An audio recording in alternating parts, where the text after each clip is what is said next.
Are we ready? Not 7 yet. Oh, it is. All right. Good evening, everyone. We'd like to go ahead and welcome you to the Fruita City Council meeting tonight. The time is now 7 p.m. We're going to go ahead and call our meeting to order. Deb, would you please call roll? Counselor Bremen. Here. Counselor Purser. Here. Counselor Williams. Yes. Counselor Cry. Here. Counselor Miller. Present. Counselor Hansi. All right. We're going to move into our moment of silence and pledge of allegiance. If you'd please stand with us.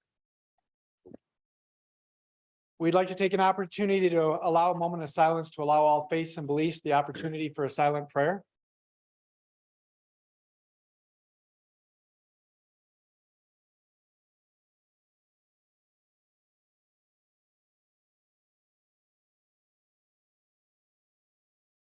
Thank you. If you'd please join me in the pledge. I pledge allegiance to the flag of the United States of America and to the republic for which it stands, one nation, under God, indivisible, with liberty and justice for all. All right, we got an agenda before us. Are there any changes to that agenda? No changes to the agenda, Mr. Mayor, but I would like to note for the record that there was an error in the name of a special event liquor permit that went out in the council packet last Friday, and I had the title of the event. I had farm to table instead of soil to supper, so that was corrected yesterday. All right. With that, do we have a motion to adopt the agenda? So moved. Second. All right, we've got a first and a second. Any other questions or comments? None. All right, hearing none. Deb, would you please poll council? Counselor Bremen. Yes. Counselor Purser. Yes. Counselor Williams. Yes. Counselor Cry. Yes. Counselor Miller. Yes. Counselor Hansi. Motion passes 6-0. All right, tonight we're going to move into our proclamations and presentations. We've got two presentations tonight. So the first one, we've got Kimberly Bullen, our Public Works Director here, that's going to recognize 3 individuals in our community. Evening, Mr. Mayor, members of council, Kimberly Bullen, Public Works Director. I'd like to ask the gentleman in the back of the room to come forward. We have Grand Junction Fire Chief Ken Watkins, Lower Valley Fire Protection Chief Frank Cavalier, Fire District Marshal for Lower Valley Travis Holder, and Deputy Chief Gus Hendricks. And they're going to be part of a little bit of this presentation if you guys want to just. Don't be shy, you guys, yeah. Yeah, Travis, what are you doing hiding out? Well, okay, we'll let you sit for just a few minutes till Kimberly gets done. How's that? So we are here tonight to recognize 3 individuals whose actions saved the life of a city employee. There are countless stories of ordinary people who do extraordinary things to save the life of an individual in times of crisis. City of Fruita would like to recognize 3 individuals whose quick thinking and actions saved the life of one of our own. On Thursday, June 29th, 2023, at approximately 1:30 p.m., a City of Fruita Public Works employee collapsed while unloading equipment at United Rentals. Mr. Shane Watson and Mr. Darren Thomason, both service technicians at United Rentals, and City of Fruita seasonal employee Jacob Atkins, a recent graduate of Fruita Monument High School, initiated CPR in the field and used an AED recently purchased by United Rentals. Doctors explained to the employee's family that without these actions of these 3 men, this individual would not be with us today. They performed life-saving measures that would have otherwise ended in a very different and tragic ending. In this moment of crisis, these men from various backgrounds demonstrated extraordinary courage, quick thinking, and teamwork to save the life of an individual. Their selfless actions and resourcefulness exemplify how individuals can rise to the occasion and make a profound difference in critical situations. We are honored to have these 3 gentlemen in attendance tonight so they may be recognized for their heroic actions. I'd like to turn it over to Chief Ken Watkins. Grand Junction was the responding agency as it occurred at United Rentals property in Grand Junction. Thank you, Kimberly. Members of City Council, I want to thank you for letting me speak for a moment here on this chance to recognize these 3 individuals.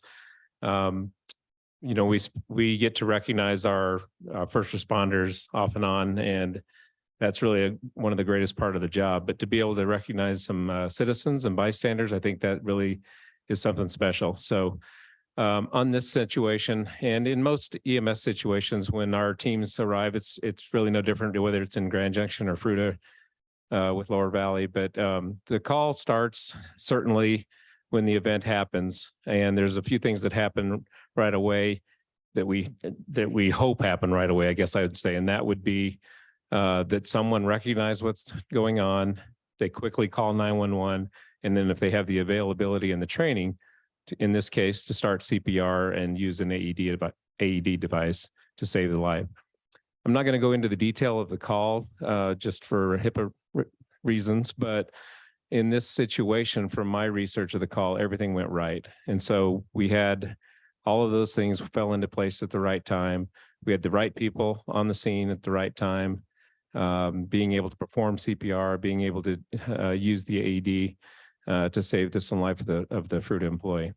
Our teams got there right away, started the treatment that they would provide and for the transport. But I think what I would end with is that, you know, it really is a team effort. And so we rely on our dispatchers to take the right information and be able to send the right teams.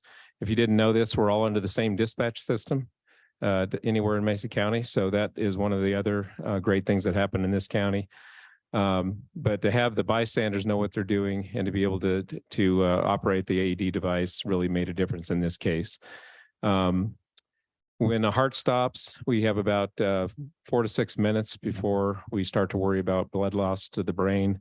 And so many times we can't get there that fast as first responders. And we really have to rely on our community members to be there and be the first responders on the scene before we get there. And in this case, that happens. So again, thank you so much for allowing me to speak a few words. And I just want to say thank you to the 3 gentlemen that helped in this situation. Thanks.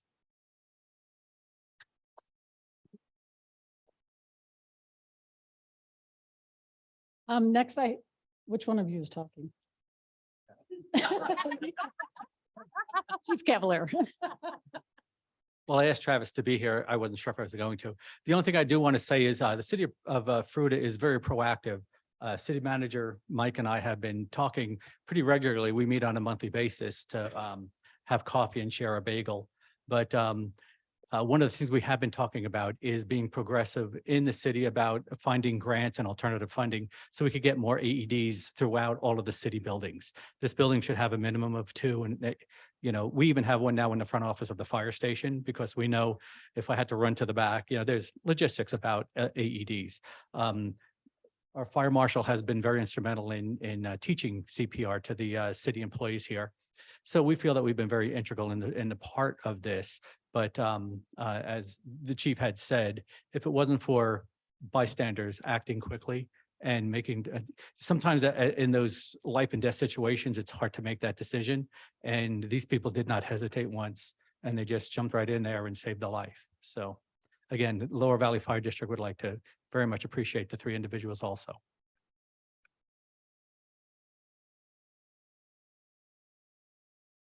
So with that, could we have Mr. Shane Watson, Mr. Darren Thomason, and Jacob Atkins come up?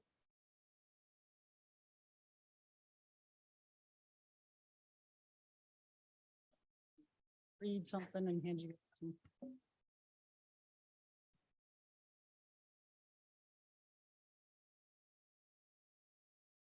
All right. Well, we just want to, as city council, we don't get to, I've never got to do this, and I've been on for almost 12 years. And so we appreciate what all 3 of you guys have done for one of our employees here. It's just amazing that you guys stepped in and did that. And I know Ken's probably very thankful. We're glad to see Ken's here tonight. So it's great to see you here too, Ken.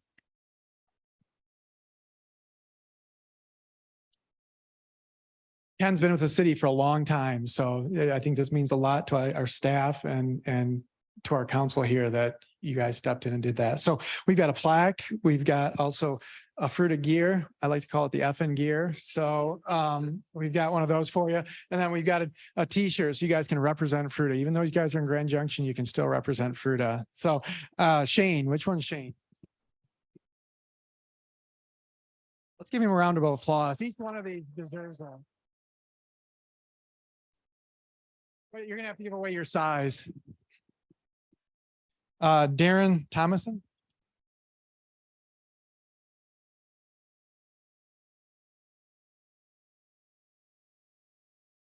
And then we've got Jacob Atkins.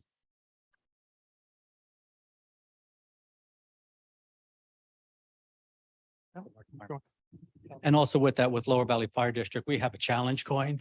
And I'm not sure if you know what a challenge coin is, but we do want to, I mean, you were put in a position and you were challenged with a decision that you made correctly. So this is from the Lower Valley Fire District. Thank you, sir.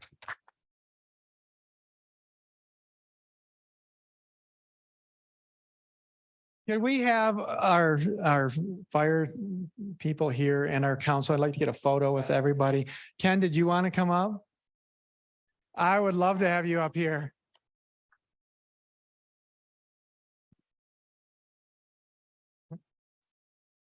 We've got all night, you know, so.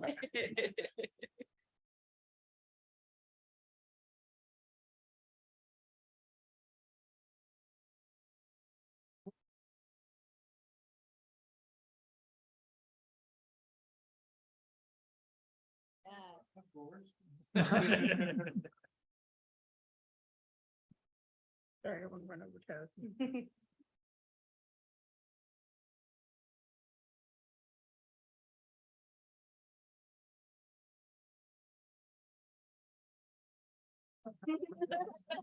All right, let's give him another round of applause.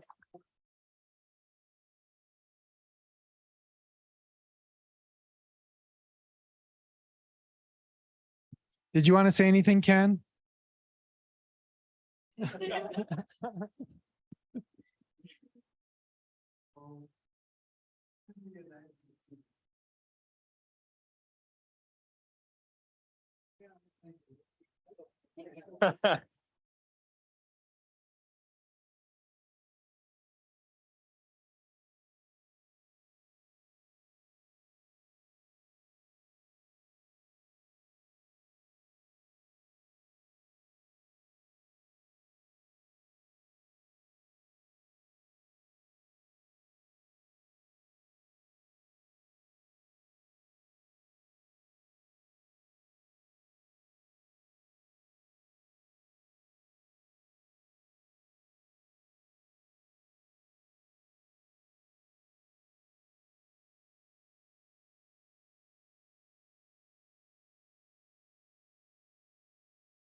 All right, we're going to move into our next presentation tonight. And we've got Kaya here from the Museums of Western Colorado. She's their executive director. So welcome, Kaya. Hi, it's great to be here. We wanted to give you guys a quick update. I forget how short I am sometimes. Just on what we've been doing with Dinosaur Journey Museum here in Fruita, of course, which is one of our 3 museums. Go ahead and advance if you would. One of the new exciting things in the last year is a brand new exhibit that's been about 10 years in the making now. This is a new exhibit about Ceratosaurus, which is of course one of our local fossils. So we were able to get a cast made of the entire skeleton. The fossils are part of the museum's collection. They belong to the federal government because they came off federal land. But we were able to partner to get a cast made so we could have the entire dinosaur on display and really provide some nice examples of some of the cool fossils that we found here locally. And of course, Ceratosaurus is a big dinosaur that we get on a lot of things in Fruita. So it's really fun for us to be able to have this on display. So this just opened, oh goodness, back in April, I think, this particular exhibit. So you can say this one just opened. You can go to the next. Yeah. I don't have any teaser images for the next big exhibit we have coming quite yet. But if you're familiar with the section of the museum where we have There's the tiny T-Rex. We don't refer to him as a baby because his proportions are all wrong for a baby T-Rex, but he's weirdly small. Yeah, they just like shrunk the adult down. Anyway, so there's a little tiny T-Rex and some Hell Creek Formation fossils from Montana that, I don't know, when I first saw that, I walked in and went, we have all these great local fossils. What are we doing with fossils from Montana?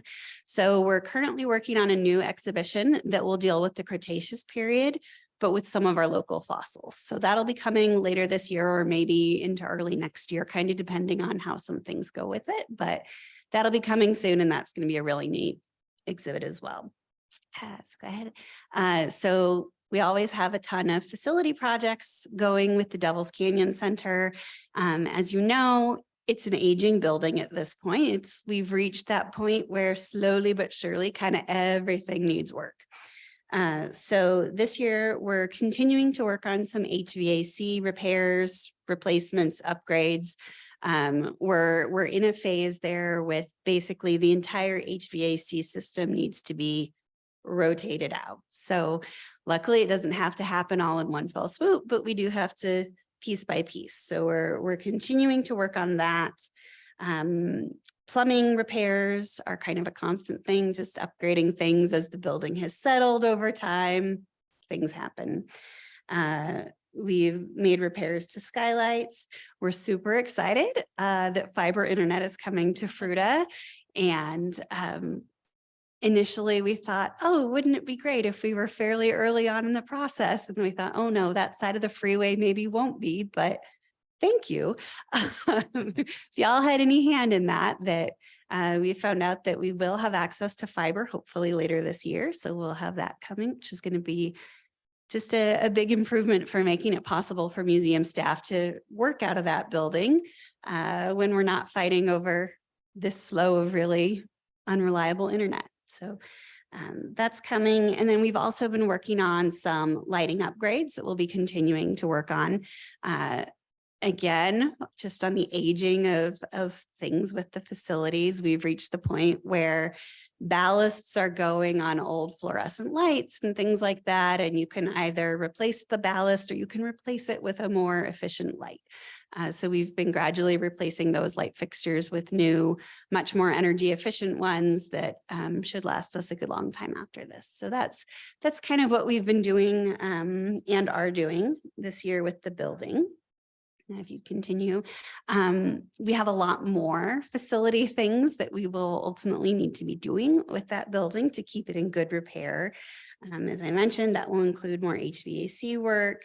It will include some additional electrical improvements, replacing some dock doors, adding more cameras, fire rated doors where they don't exist currently, rejiggering some storage spaces, replacing carpet. All of these kind of things are kind of on the what to expect in the next 5 to 10 years list.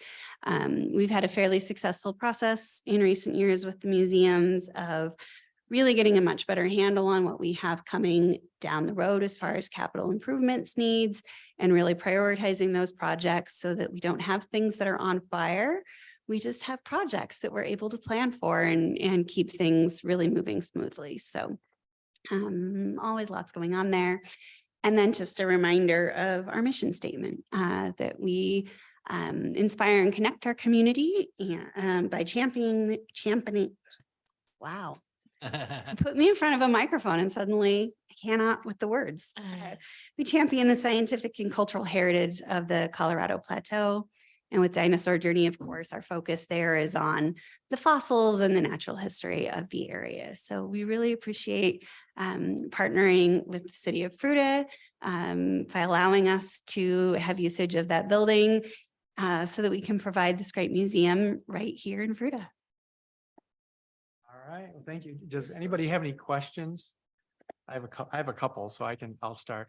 So how does the visitor count look as far as traffic? I know with COVID, everything stopped, and how are you guys looking as far as being on track? Yeah, so we're looking really good. What's been really fascinating in the museum world is, everybody tried to make predictions about what would happen and everybody was wrong.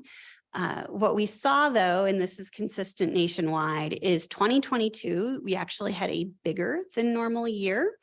And as I say, this is consistent with what museums across the nation saw. All of a sudden, you could actually leave the house and go places. And so people were like, let me go all the places. So we had a slightly bigger year than normal last year.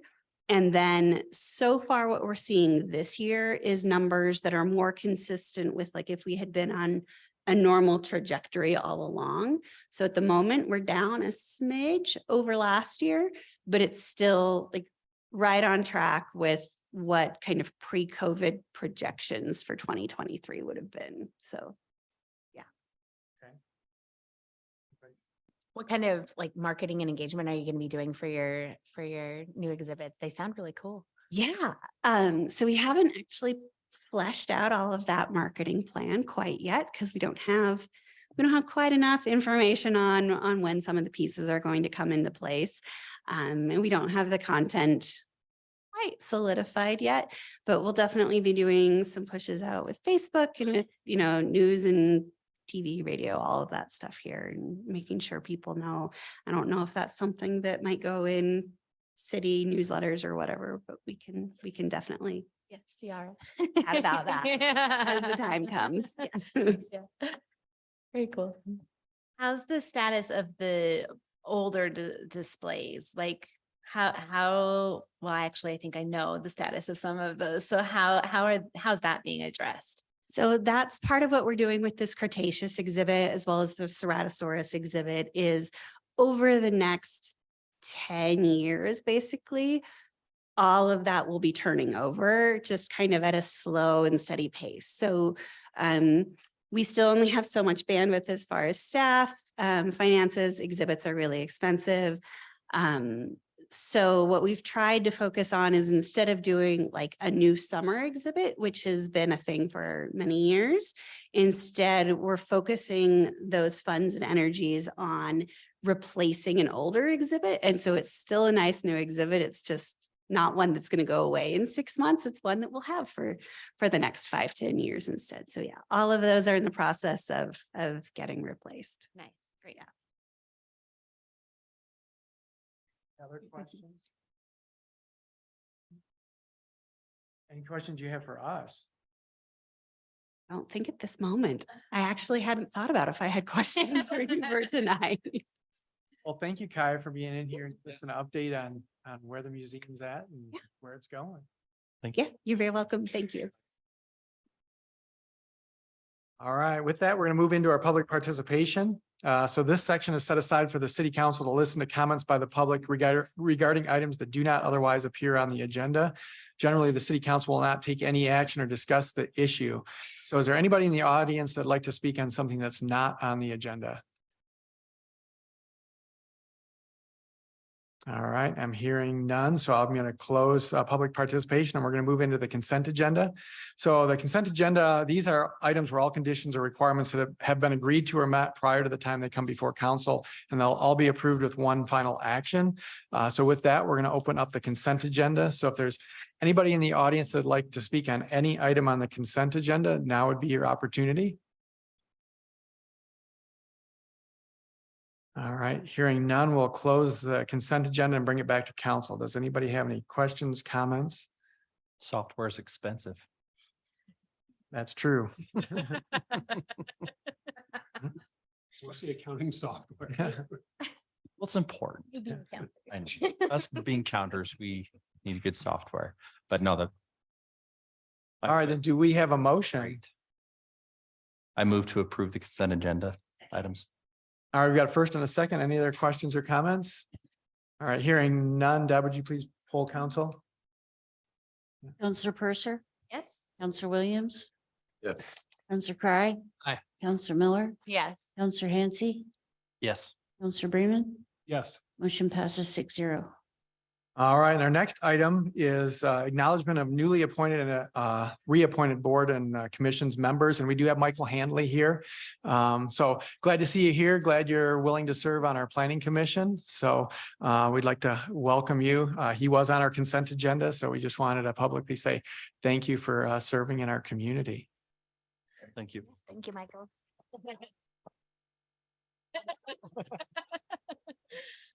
All right, with that, we're going to move into our public hearings. And so we've got 4 quasi judicial hearings tonight. First one is a special event liquor permit, and we've got our Deputy City Clerk Deb Woods here to present. Thank you, Mr. Mayor and City Council.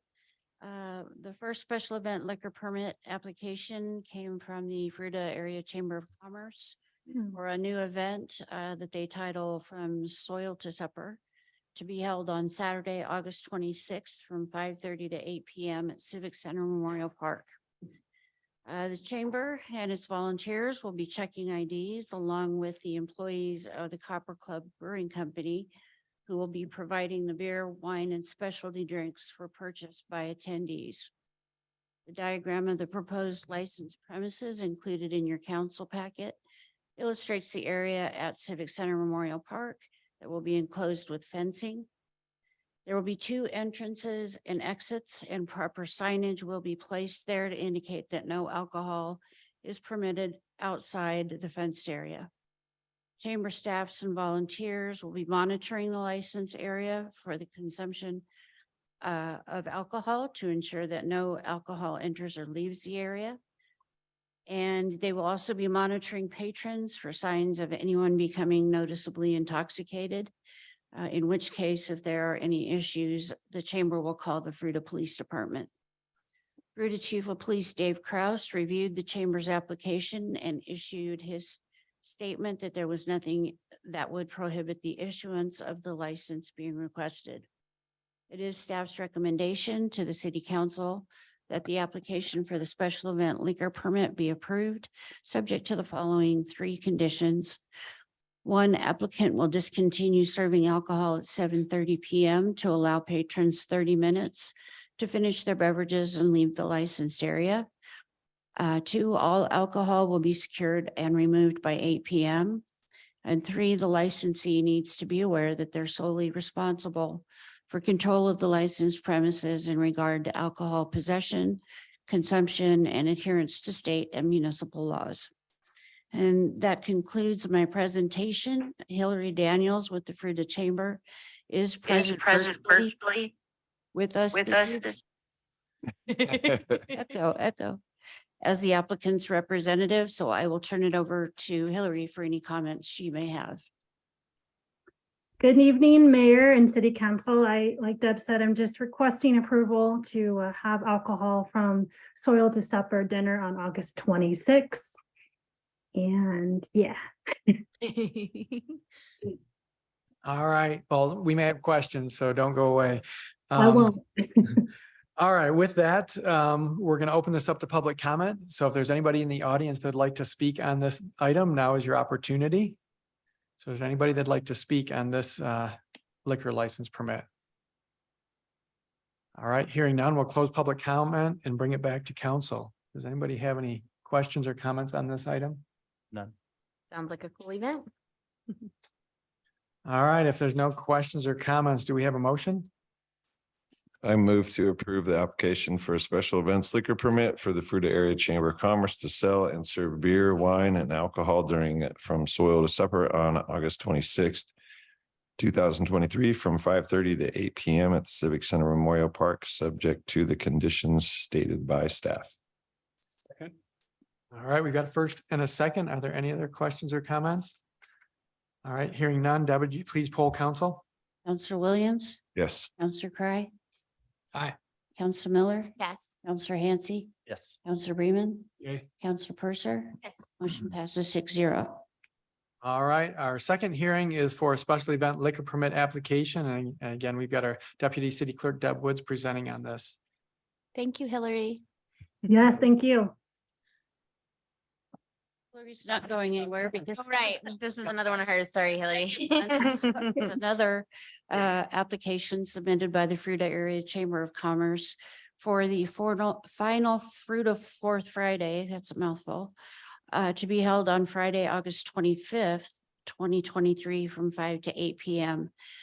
Here at Civic Center Memorial Park. So it's one thing of note is that this is the day prior to the From Soil to Supper application that the council just approved. So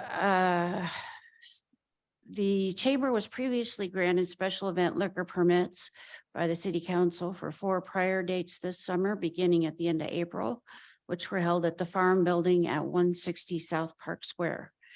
The chamber and its volunteers will be on site selling tickets for beer and checking IDs, along with Suds Brothers employees who will be providing the alcohol for the event. The diagram of the proposed licensed premises included in your council packet illustrates the area at Civic Center Park that will be enclosed with fencing. It'll be put up Friday night and will just remain there for the next night for the From Soil to Supper event. There will be 2 entrances and exits, and proper signage will be placed there to indicate that no alcohol is permitted outside the fenced area. Chamber staff and volunteers will be monitoring the licensed area and the consumption of alcohol to ensure that no alcohol enters or leaves the area. They will also monitor patrons for signs of becoming noticeably intoxicated. And if there are any issues with this, the chamber will call the Fruita Police Department for assistance. Fruita Chief of Police Dave Kraus reviewed the chamber's application and issued his statement that there was nothing that would prohibit the issuance of the license being requested.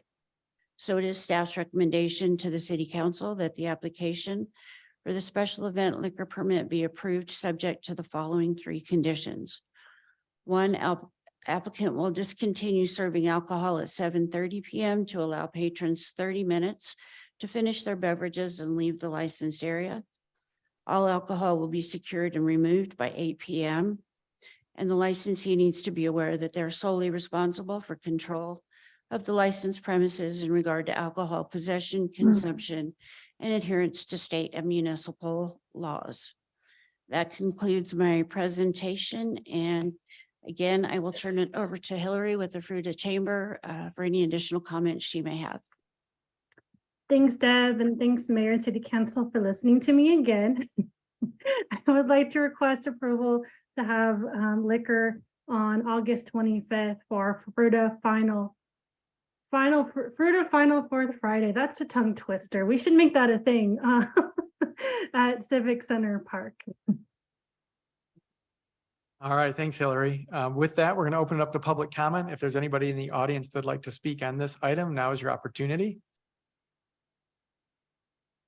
All right, hearing none, we're going to close public comment and bring it back to council. Does anybody have any questions or comments? None. Hearing none, do we have a motion? Mayor, I move to approve the application for a special events liquor permit for the Fruita Area Chamber of Commerce to sell and serve beer, wine, alcohol during Fruita Fourth Friday on August 25th, 2023, from 5 o'clock to 8 o'clock p.m. at Civic Center Memorial Park, subject to the conditions stated by staff. Second. All right, we've got a first and a second. Are there any other questions or comments on this item? None. All right, hearing none. Deb, would you please poll council? Counselor Cry? Aye. Counselor Miller? Yes. Counselor Hansi? Yes. Counselor Bremen? Yay. Counselor Purser? Counselor Williams? Yes. Motion passes 6-0. All right, thank you, Hillary. Thanks, guys. All right, with that, we're going to move into our third public hearing. It's for a special event liquor permit application, and we've got Deputy City Clerk Deb Woods presenting. Thank you, Mr. Mayor and City Council. This application was submitted by the Colorado Canyons Association for an event titled A Year in the Canyons Art Show to be held Friday, August 11th from 5 to 8 p.m. at the Our Lady of Perpetual Motion located at 503 East Aspen Avenue. The Colorado Canyons Association has requested to be able to serve wine at their event, A Year in the Canyons Art Show, featuring artist in residence Andrea Stolarczyk. IDs will be checked upon entry to the event, and it is an adult-only event, and participants will be limited to 2 glasses of wine each. The diagram of the licensed premises that was included in your council packet illustrates the area on the main floor only where the wine will be served. Event volunteers will monitor the crowd to ensure that no alcohol enters or leaves the building, and patrons will be monitored for signs of becoming noticeably intoxicated. Signage will be posted at the Aspirin Street and alley entrance and exit that no alcohol may be taken outside of the building. Fruita Chief of Police Dave Kraus reviewed the Colorado Canyons Association application and issued a statement that there is nothing that would prohibit the issuance of the license being requested. So it is staff's recommendation to the city council that the application for the special event liquor permit be approved subject to the following conditions. One, applicant will discontinue serving alcohol at 7:30 PM to allow patrons 30 minutes to finish their beverages and leave the area. All alcohol will be secured and removed by 8 PM. The licensee needs to be aware that they're solely responsible for control of the licensed premises in regard to alcohol possession, consumption, and adherence to state and municipal laws. That concludes my presentation, and Sarah Brooker, who's the Associate Director of the Colorado Canyons Association, is present this evening as the applicant's representative. So I will turn it over to Sarah for any additional comments she may have.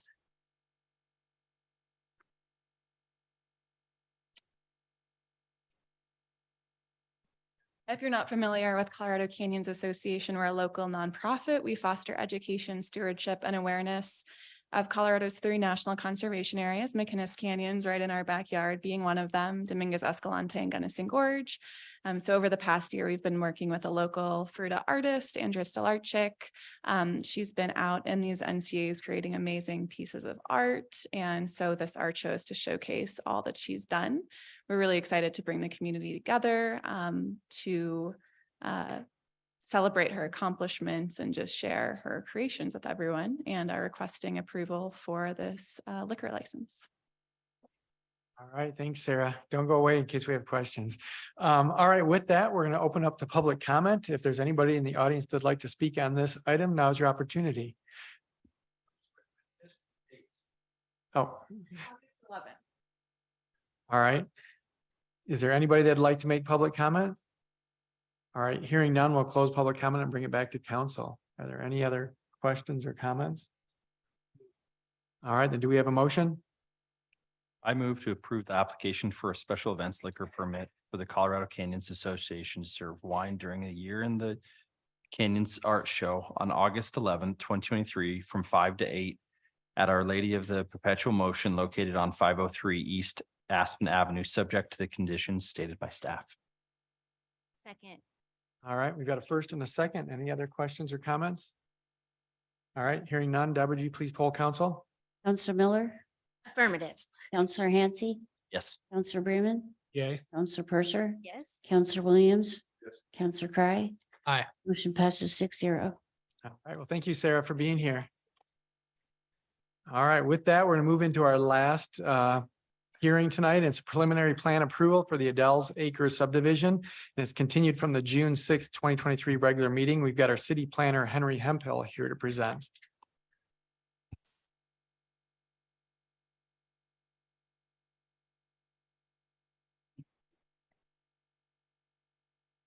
Thank you, Mr. Mayor, members of council.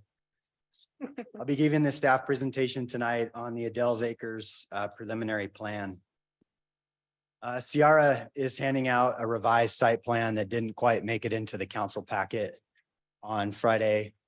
So this is the revised site plan that's mentioned in the cover sheet, but was mistakenly excluded. I'll go over some more of the details in the presentation and on the screen to kind of make it a little larger for you to interpret. But with that, I'll get started with the presentation. This is an application 2023-11. Again, it's for a preliminary plan. This application is located at 1024-19 Road, which is southeast of 19 Road and J and 210 Road. The original site plan had 48 lots included. That was proposed and talked about at the Planning Commission meeting a few months ago.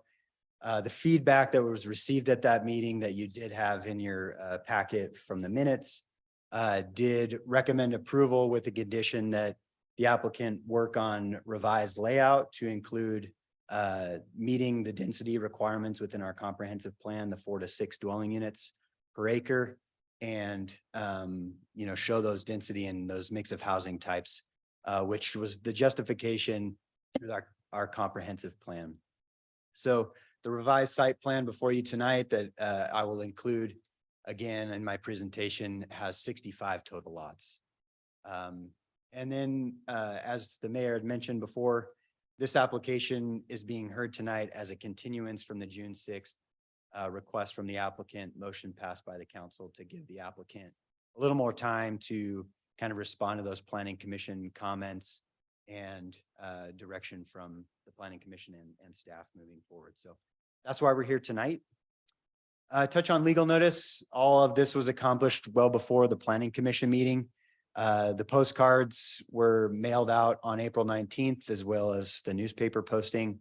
And then we post a public notice sign on the property in a conspicuous area. We did that on April 12th. Here's the picture of the site plan or the posting on the site on the right or the left-hand side. And then the right-hand side is the legal notice buffer. That's who we sent the mailers out to. 20 unique properties or to 350 feet, whichever you get to first. So we had to expand it out a little bit. There's some larger properties nearby. Here's an aerial view of the subject property. There's an existing house in the southwest corner. And it's mostly just unused space, open space area that hasn't really seen any ag use maybe ever or in quite some time, maybe just some cattle or whatnot historically. But the subject property was annexed and zoned late last year. And so moving forward in the process, we're here tonight. So the blue star represents the location as a zoning map. You can see there on the left side or west of this property is community residential. The contiguity was accomplished with the road, and so we were able to annex that in accordance with state statute.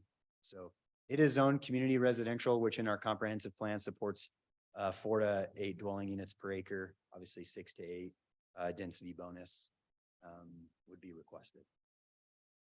Here's our comprehensive plan that shows the location map and type, which I just mentioned.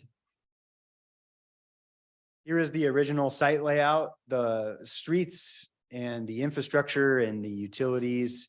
No real changes to that, just mostly trying to figure out from the applicant side how to continue to meet the density and mix of housing types that was passed from the planning commission. So the revised layout shows these areas highlighted in the blue star. These are attached single family dwelling units. They're depicted by building footprints on either side. So that helps us identify which are attached and which are detached. The lot size limitations, they're dropping down to 3,500 square feet minimum lot size. And so before you tonight is also an acknowledgement of density bonus. And so what that's really saying is that they don't want to go all the way up to 8. They'd like to just stay in where they want to be, but they're mixing in some housing types. Asking for density bonuses allows them to decrease the lot size, but not necessarily increase the density. And so to get the attached single family lots or mix of housing types in there, decreasing the lot size is really necessary because you wouldn't have an attached single family on a 7,000 square foot lot. It kind of defeat the purpose of having kind of smaller housing types, a mix of properties and the character that it creates. So these ones highlighted in blue on kind of the west side, those all have access from a private or a public street. And the ones kind of interior to the subdivision, there are 4 tracks. Those are shared driveways. We see these quite a bit in Brandon Estates. There's a few in Comstock, and they're spread out throughout Village at Country Creek. So the Village at Country Creek ones are a good example. Those are attached duplexes or attached single family, but they're sold separately with common area around that. In this case, it appears that these will be single family attached with private property surrounding it, so they could fence off and have their own little yard and their garage and obviously off-street parking. So pretty common that we've seen in the city of Fruita. It's been done before, but they will take access off of the shared driveway. So again, the revised site plan, to jump into the density bonus, there are four criteria that need to be met or considered. They have decided to include the mix of housing types, which is appropriate given the fact that Planning Commission recommended approval based on that. And so the minimum requirement is 20% be a mix of housing types. And this needs to be identified on a site plan. So that way, as time goes by, we don't lose track of which ones are single family attached and detached. Should not be an issue moving forward if approved. But to highlight, there's 28 of the 65 total lots are proposed to be single family attached. So that's a 43% of the total housing mix in there. So it's well within or more than double than the density bonus minimum. And so staff does support that request from the applicant. And it pushes the overall density to 4.3 dwelling units per acre as opposed to 3.2, which was the 48 dwelling units as originally proposed. So the justification from the Planning Commission, they really used land use compatibility and our comprehensive plan. They felt that in order to get to where our comprehensive plan was, we need to stop allowing, not necessarily stop allowing, but push more towards meeting those 4 to 8 dwelling units per acre and push more towards mixing in the difference of housing types to really create the balance between Mesa County, Grand Junction, and the city of Fruita. And in our comprehensive plan, it calls out to be a standalone community. You know where you're at when you're in the city of Fruita, because there's that hard edge that we talked about as far as like 1 acre lots feathering into half acre lots, feathering into quarter acre lots. That was done in the past, and we kind of just got the single family detached product that really was identified as something that we have plenty of within the city, and we didn't really fully meet the full potential of what the community residential zone was all about. And so through the comprehensive plan and then coming to the Planning Commission meeting a few months ago, it really signified and solidified the fact that our comprehensive plan is at work, and we are able to kind of make people do something different that we haven't done and get a product that really is something that the city of Fruita, the citizens, have directed all of us to incentivize and go after. So that's where we're at with, this revised layout. In conformance with the actual land use code preliminary plan standards, there are 5 criteria to consider, all which have been met or can be met. I know we talk about, how it meets the master plan. I feel like the revised layout gets us there. Compatibility with surrounding land uses. The surrounding land uses are encouraged to do this same thing. And so it's there as well. And then meeting the design criteria and construction specifications manual. That's really where our engineering and public works department comes in to see, is the sewer going to work? How does it get there? Stormwater detention and water quality, irrigation water, and transportation and traffic flow. And so all of those have been reviewed in accordance with Sam Atkins, our city engineer here tonight, planning and development, and all other entities involved that were given an opportunity to review this application. So we feel confident that the applicant would not necessarily need to go back to do a redesign based on the review comments that were received, like by Ute Water or Excel Energy or anybody like that. So it can really stay the same. And before you tonight is really a recommendation to approve the revised layout that was handed out to you tonight. So again, I mentioned this a few times, but Planning Commission did recommend approval by a vote of 5-0. The key takeaways from that meeting were density, housing diversity, and or a mix of housing types in accordance with the comprehensive plan. I feel like I've kind of talked about that quite a bit tonight. So review comments and public comments. No reviewer expressed any major concerns with the proposed development. And then we have not received any written public comments, nor were any received at the Planning Commission meeting. They did hold a neighborhood meeting, which was required prior to submittal. That happened on December 7th, 2022. And then the suggested motion is in the cover sheet. I'm not going to read this word for word. The applicant does have a presentation prepared, so I'll turn the time back over to you, Mayor. All right, well, we're gonna turn it over to the applicant. We've got River City Consultants here. So you guys would come up and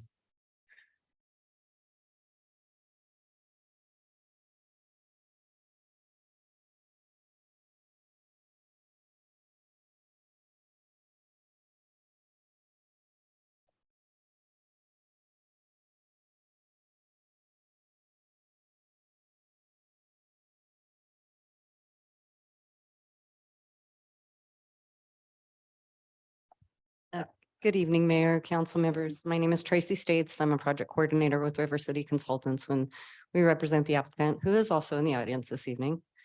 Henry did a great job with his presentation. I feel like I don't really need to go through this too much. It's the same presentation that was shown at the Planning Commission, just modified to show that we listened to the Planning Commission's recommendations regarding housing mix and types and the increase in density. And we feel like we've made a plan that works to meet that, both of those concerns. And can do that without any major changes to infrastructure, the water lines or the sewer lines or anything of that nature. The street layout is still the same. And so we feel like it's good to go forward. So this is just introducing the project. It's Adele's Acres. It's on a little over 15 acres located at 1024-19 Road. This is just a location map of the project. It's on the corner of 19 Road and J and 210th Road. As Henry said, it was annexed into the city limits of Fruita in 2022. Existing land uses in the immediate area include large lot residential and agricultural operations. This is the sheet that mainly changed, showing the new layout, which you have in front of you. 65 dwelling units proposed, a mix of single family attached and detached.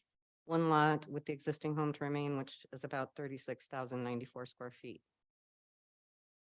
And this is just to lay it in there. The PDF doesn't really do justice to the the inlay of the site, but that's to give you a general idea of what it will look like. Courtney had made these points in her presentation to the Planning Commission. Historic flood irrigation will cease. So basically, there's going to be less irrigation water used and less runoff created from the site. There are 20 irrigation shares available, which will be plenty of water to share on a rotating schedule for irrigation of the lots as well as the detention pond area. And again, this sheet also changed quite a bit. Per the direction of the Planning Commission, the new plan was drafted, then showing 65 dwelling units, which equates to 4.33 dwelling units per acre, and now meets the intent of the minimum density of the CR zone district. Our engineering team is confident that they can respond to all of the comments and get things worked out. We will be designing the required half-street road improvements to J and 210th Road. And our traffic engineer will be included in any responding to comments and any required changes to the plan as we submit with final plat. He will be consulted as well. These are just some other comments that were made about relocation of fire hydrants. And of course, we'll work with the fire department to make sure that the fire hydrants are where they want them. And that's in accordance with Ute Water as well. So it's kind of a dance, but we get it done. And the telecommunications tower is in the process of being removed, and it will be removed prior to plating. And that concludes my presentation. We are here to answer any questions. I'm sorry, it's been a little while since I've been at the podium, so I got a little nervous. That's all right. So what we're going to do is we'll open up to public comment first, and then if anybody has any questions, then you guys can talk about that. So with that, we're going to open this up to public comment. So if there's anybody in the audience that'd like to speak on this item, now is your opportunity. Would you like to speak? All right. We'd ask you to come up and state your name and address for the record, and then we ask you to limit your comments to 3 minutes. I am Alan Emsley and I live here in Fruita.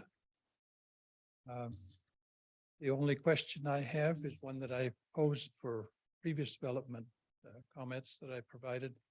And that is the possibility of allocating recreation space, even if it's, whether it's green space or some other form of space in that plan. That's all I have. Thank you. All right, well, thank you.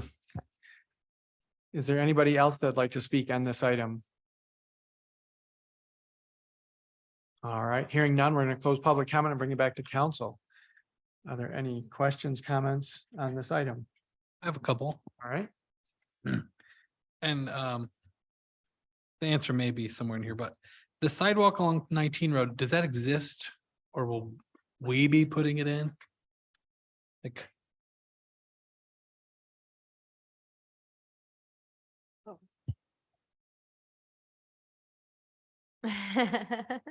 make sure you state your name for the record. Address. Yeah, no. Sam Atkins, city engineer. No, there's no sidewalk being proposed. We are proposing in our 19 road plans, have a detached path. Okay. It's along the east side of 19 road. So we were requiring improvements to J.2 road, but not to 19 road because we have our overall project and end up with conflicts. okay. So the impact fees will go to help, that they will pay for this project will go to help finish off 19 road. I guess I haven't done the calculations and I don't have the cost estimate, but the impact fees will be credited towards the improvements that they make to J.2 road. Any additional impact fees that are remain would be utilized towards 19. Okay. And then to the gentleman's comment, I always see these detention basins and I don't know, I'm not an engineer, but I have seen detention basins that are built that do act as green space because 99.9% of the time they don't have water in them. So, and if there is rain sufficient enough for it to get crazy, nobody's going to be hanging outside playing anyway. So do people still get creative and do that, or are they pretty much just build them? Iron Wheel did it. Okay. And that was more of a shallow, it was a deep V in the bottom, but it actually spreads out up into that area north of that. One of the things with, when I say the new rules, these rules have probably been in place for 10 or 15 years. Water quality is something that has come up. And it used to be, I moved back here in 2002 and it was West Nile, right? That was the big thing. So we can't have standing water. Now, 10 years ago, the water quality has come into play to where they're trying to release those initial flows at a much lower, it's a 40-hour release. And so you tend to have some standing water, some muddy grass down in the bottom of the pond. And that's an EPA thing. We really can't. The only way we can migrate away from that is if the development's less than an acre. So that doesn't really apply to any of the larger ones. Okay. That's all the comments I had. Questions? all right. Your comment, Ken, was, does that count as green space? Can it be used as green Yeah. space? I think the trend that we have had is to take those impact fees, because there's a post or frost, whichever one you want to call it these days, impact fee, and that would be credit or used against a much larger facility, and not these little, we were getting all these little pocket parks and some of them didn't really function. And then they're getting credit for this. So the trend over the last 10 to 12 years has been to take the fees and do something much larger, when a regional type park.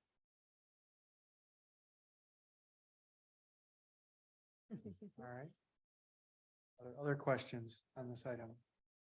I don't have a question, but I have a comment. I like how they incorporated, I mean, being on planning, I was part of that conversation and I was excited to see what they came back with. And I really like how they've mixed them in, because that's always kind of a challenge, to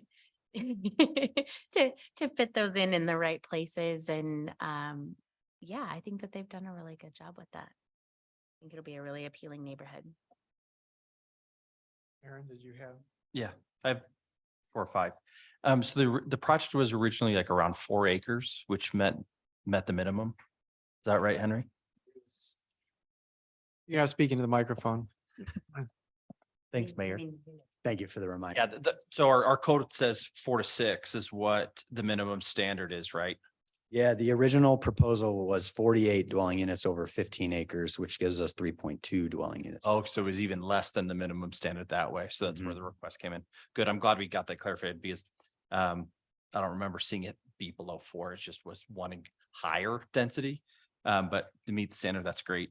I really like the idea of the mixed use. Piggyback onto what Amy said, I think that's great to see the ingenuity of the project and mixing it up, because we need all different caliber or different styles of housing.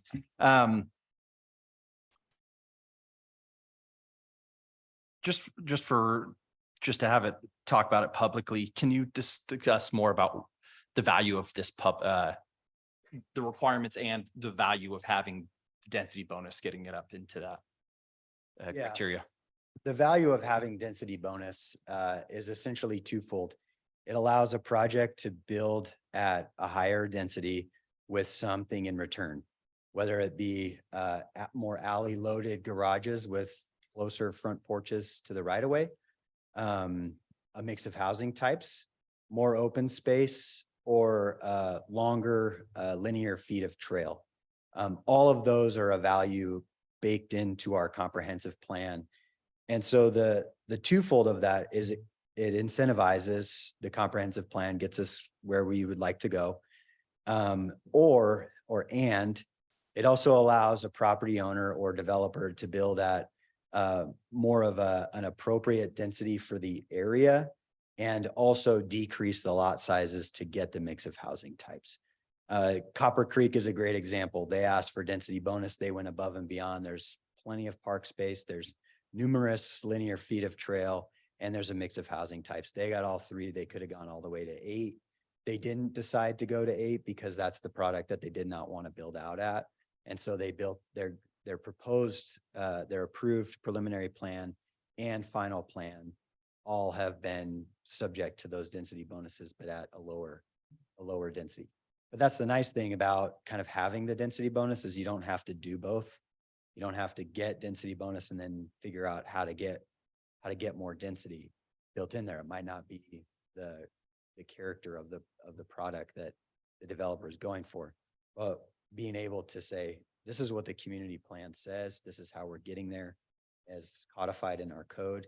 It allows us to get there and be more creative when we're doing so. Appreciate it. Thank you for the refresher. So we have, what does the code state again, just as a reminder for me, with the access? Because we have one that comes off of J and 210s. If I remember that right from the drawing. And then we have one that's going to be stubbed into that lot that's south, that's currently county designated for the county. So can you just go over the code again of access into a development? So it's in our design standards for engineering. So I know it doesn't look like it, but 19 Road is an arterial in the future. So that is slated for a 5-lane section. In order to get the spacing correct on accesses, technically we want all the accesses to come off the minor roads, which are the ones that are east-west. So in the future, that road will connect down to J Road. So J to J.2, and J.2 is actually on the section line. So it's actually a quarter mile from, I don't know why it got named J.2 and not Quarter Road, but that's just how it is. Thank you for that clarification. Yeah. I mean, we thought maybe there was some issue there, but it's a quarter mile. So in our standards, it specifies that the intersections should be on arterials spaced at a quarter mile spacing. So that would be J to J.2. given the fact that they're keeping the existing house, that then if you were to try to create an access, you're getting way too close to that intersection. And I'd rather have someone inconvenienced over safety.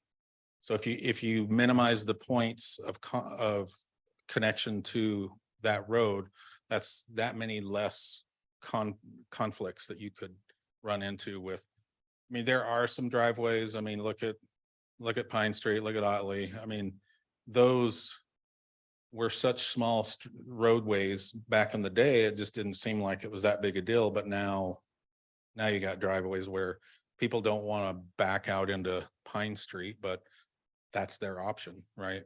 So if we can get ahead of that and minimize the number of points of connection, I think that's better for all of us as far as the safety on 19 road, because 19 road could be 40 miles an hour in the future. I don't see it being the 35 that we have on these other collectors, and it's not a collector, it is an arterial in the future.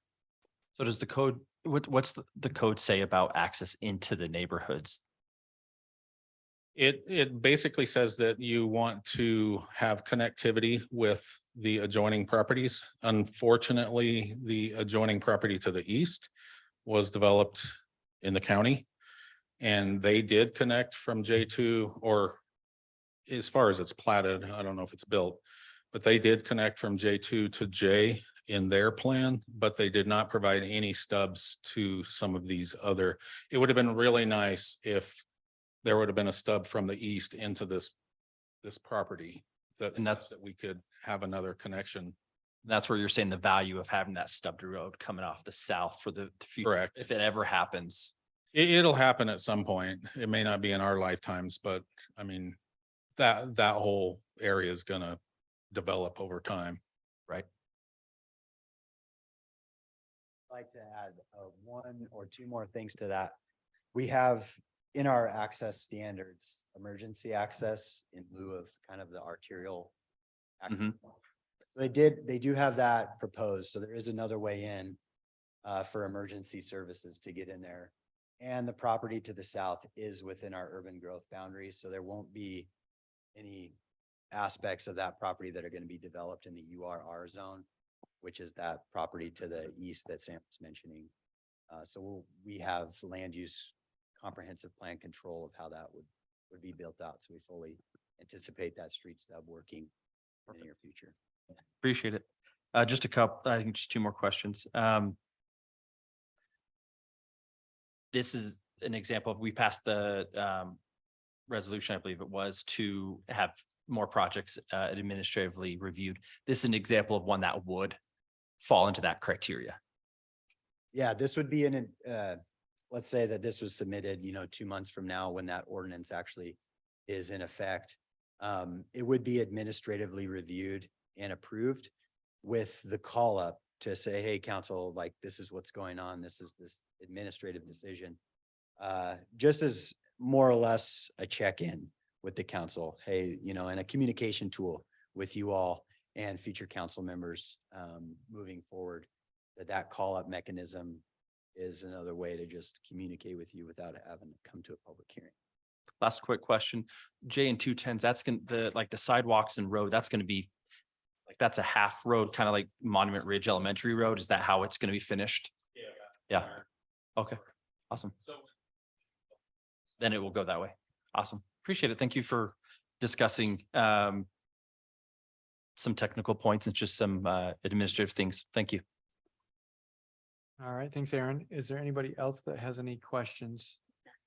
No, I'm just sorry. I'm just confused. I thought on the north side of J.2, J and 210s, isn't that our urban growth boundary? Am I incorrect on that?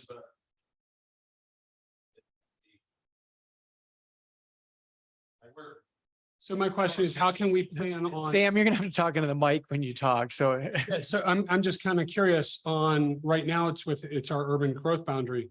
But then I just heard you say at some point in the future that will be built out. And they'll have a sidewalk on the south side Correct. of that road. Well, as part of this project, there would be a sidewalk on the south side. of the road. Yes, I'm sorry, I misspoke. On the property on the north side, there'd be another sidewalk, but that's outside of our jurisdiction. It currently is, but that doesn't mean 15 years from now, as we develop, that we don't change that boundary, right? I don't see that boundary as locked in for 50 years. I see that moving at some point in time, not necessarily next year or in the next 5 years. But as we fill in all these parcels that are kind of circled through that 19 road area, we're going to grow beyond that. Or that's my opinion. I think what we wanted to do with the line is we wanted to keep from leapfrogging and then have all these enclaves within the city that are in Mesa County, but it was easier to develop this property way out here. As those get developed, we're going to change the line. I think another way to put it is one of the reasons why communities do an update to their comprehensive plan, which involves the future land use map about every 10 years, is because certain development and certain changes outside and inside of the community can cause, that's one of the exercises in those updates is, do we change that boundary or not? In the last one, we brought it out on one end, but we brought it in on another.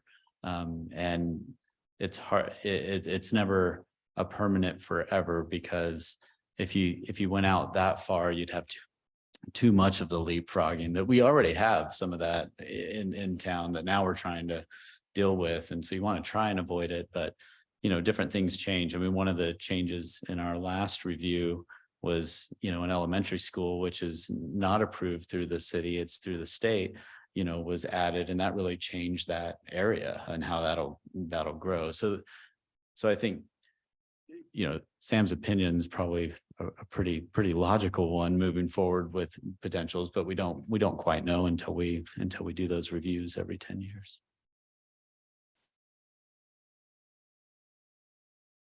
I'll have questions at workshop, but it's outside of this discussion. All right. All right. Any other questions on this item? I just wanted to ask about the trails that we have. Is the underneath track A right there, there's that one sidewalk, and it looks like there's one that's coming out of the cul-de-sac looking area. So I've noted, I know that we try to include, for lack of a better term, and I know there's a better term, but for like bike paths and things that are like behind the homes and a lot of these subdivisions and stuff that we have. I know this one's farther out, but again, piggybacking off what Sam's saying, in the future, it's not gonna be. I don't see any here that are connecting. You mean like a trail that's kind of in the middle here, like behind these? Yeah, and is that what that is? I mean, I don't know if it's necessary, but you know what I mean? Like in my neighborhood, for instance, I live over in Vintners, and you can ride on trails, and I can go right to Saltwash. And I know we've talked about that was part of the plan of how subdivisions were going to be done. I'm just not seeing them on here. Am I missing it, or is this something that we did differently here? So the build out of trails within certain subdivisions can be subject to their zoning. Okay. Vintners Farm is a planning and development, or a PUD. They did certain things, got, some deference somewhere else. Sure. Another subdivision that comes to mind is Brandon Estates. There's behind houses that have lower fences and provide for connectivity. And I think it is a great idea within neighborhoods to get people to walk around, visit their neighbors, and creates more of a community feel. It's not a requirement in our code. Okay. The ones that you do see are the connections at the end of cul-de-sacs. Those are meant to avoid pedestrians from, going all the way around just to get to somewhere else when they really could just cut through. And so that's been a staple in our subdivision plans for a number of years. So, yeah. All right. So it's not a requirement, but it okay.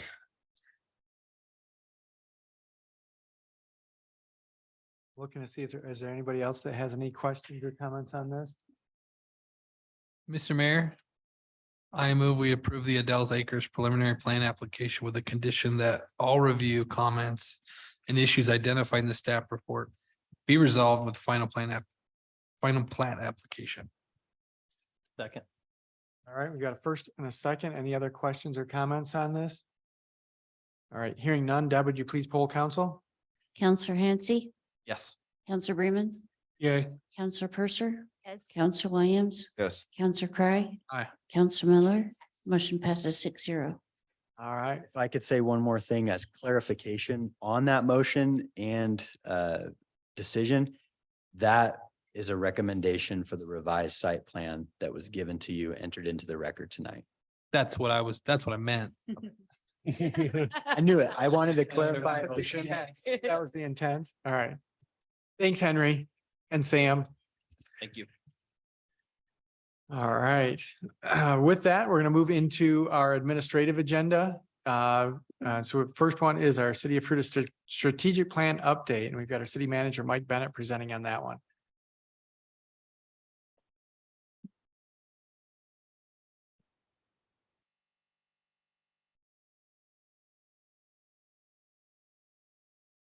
Takes him 2 computers to get this one done, right? Uh-oh. Oh, man. Got a second battery in case the first one dies.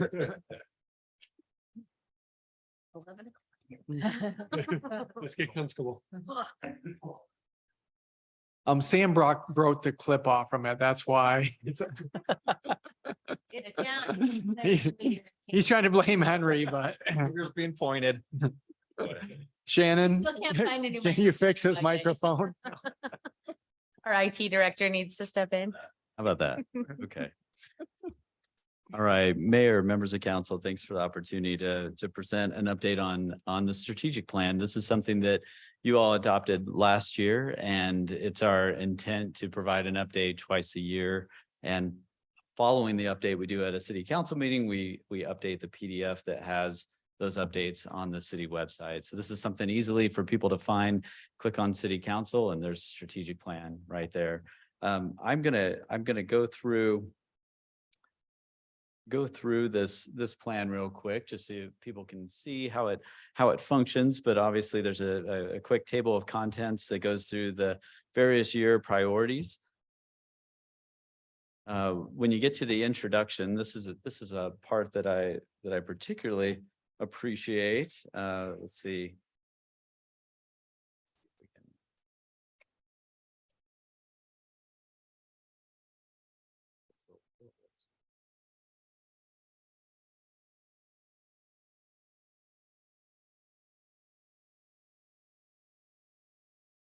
For some reason when I click on things, they're not happening. Okay.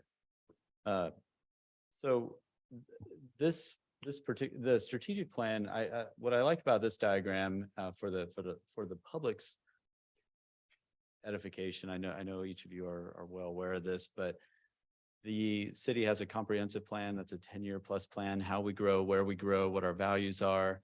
It sets forth what policies should be striving to achieve. And it recommends over a 10-year plus period, the types of policies and master plans that we need to have as a community. That led into, we completed that we had a year of engagement, over 4,000 people, as we've talked about quite a few times, engaging with the community, which is a tremendous amount of people going through hands-on exercises on helping us develop those values and how we grow and where we grow. That led into updates of each of the master plans regarding circulation, which is for pedestrians, for cyclists, for vehicles. It helps plan those future roadway projects as we grow. We use those impact funds. The same goes for Parks, Health, Recreation, Open Space and Trails Master Plan, our sewer plan. Every 4 years, we do a citizen survey, and that also provides feedback. That funnels into every 2 years following the election. In the even years, you as a city council work with the staff and work on an update to the strategic plan, which enables you to take all these 10-year plus plans and identify what are the priorities we're going to focus on in the next 2 to 4 years. And then every 2 years, you have the opportunity to update those or along the way as well. And then that boils down into what we're working on right now and soon to be having multiple meetings with you all from September through December on what goes in our annual operating budget and our 5-year capital improvement plan. So it focuses and follows our values first and foremost, and those are the community values identified in the comprehensive plan, as well as our organizational values of fun, respectful, united, innovative, transparent, and authentic. And then it focuses on our the strategic outcomes, which with the visual that you see right here and throughout the community and all over the website in our weekly update every week, that we exist to provide core services, and that's the center cog that realizes our logo. And as we are working well and performing well with those core services that we exist to provide as an organization, what do we want to have an impact on beyond that being very specific definitions that were again reiterated during our comprehensive plan for lifestyle, economic health, and quality of place. And then you get into the plan and you can see somewhat of a, for some reason on, let's see, go a little bit smaller. I know you can't read these, but just for the plan, it breaks down on the website the different efforts and or projects that are within the 3 strategic priority areas. And so we're going to go through those right now. So when this plan was adopted, it was towards the end of last year, and there was one particular project we were still striving to complete as at the time it was adopted. And that was the bike park improvements, which were completed at the end of last year. I'm going to breeze through some of these. These were in the packet. So stop me if you have questions. I know we regularly update you on all these, but I'm doing it all together right now, so I'll try and go quickly. The Pine Street Bridge replacement project, the project that everybody would love to see end extremely soon or a long time ago. As you are aware, we've had we've had a number of delays with this project. It originally was planned to start in October and complete in May. One of the difficulties with this project is after we went to bid, after it was designed and we went to bid and we entered a contract with the main contractor, there was a lot of coordination with a significant number of utility providers that have major utilities that are connected to that bridge or just underneath the bridge. So each utility provider had to come in and had to relocate for a temporary fashion those utilities. And there were delays that occurred at the start because if there was an emergency with Excel and they had to reschedule, no matter that we had things planned out 5 months ahead, that's what continued to happen. And that had a domino effect because each group had to come in at different times and in a particular order in some cases. And so that caused some delays towards the start. What we're facing right now is the other end of that. So the main structure of the bridge is completed,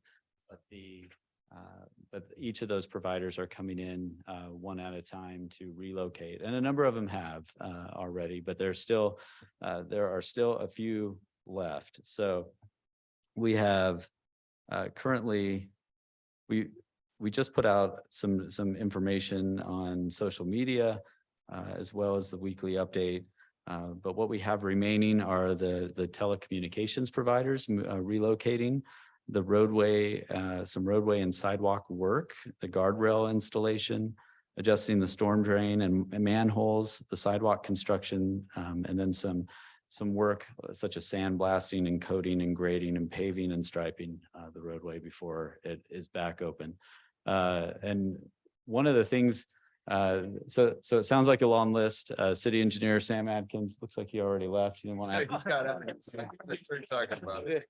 have to answer any questions related to this, but a lot of those things get going pretty quickly once the utilities are completed and being relocated. And again, some delays, which each delay causes at a minimum 1 week, and then often more than that. So Unfortunately, I wish I could say we were originally, and even not even that long ago, some people in the audience that were at one of my engagements heard me say we were still on track, and it was, I swear, the same week that I got the news that we're a little more delayed because of some of the relocation. So we're looking at September, early September right now.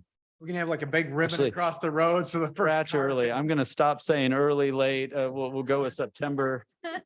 Christmas. I think we need a parade. Put a big bow on it, right?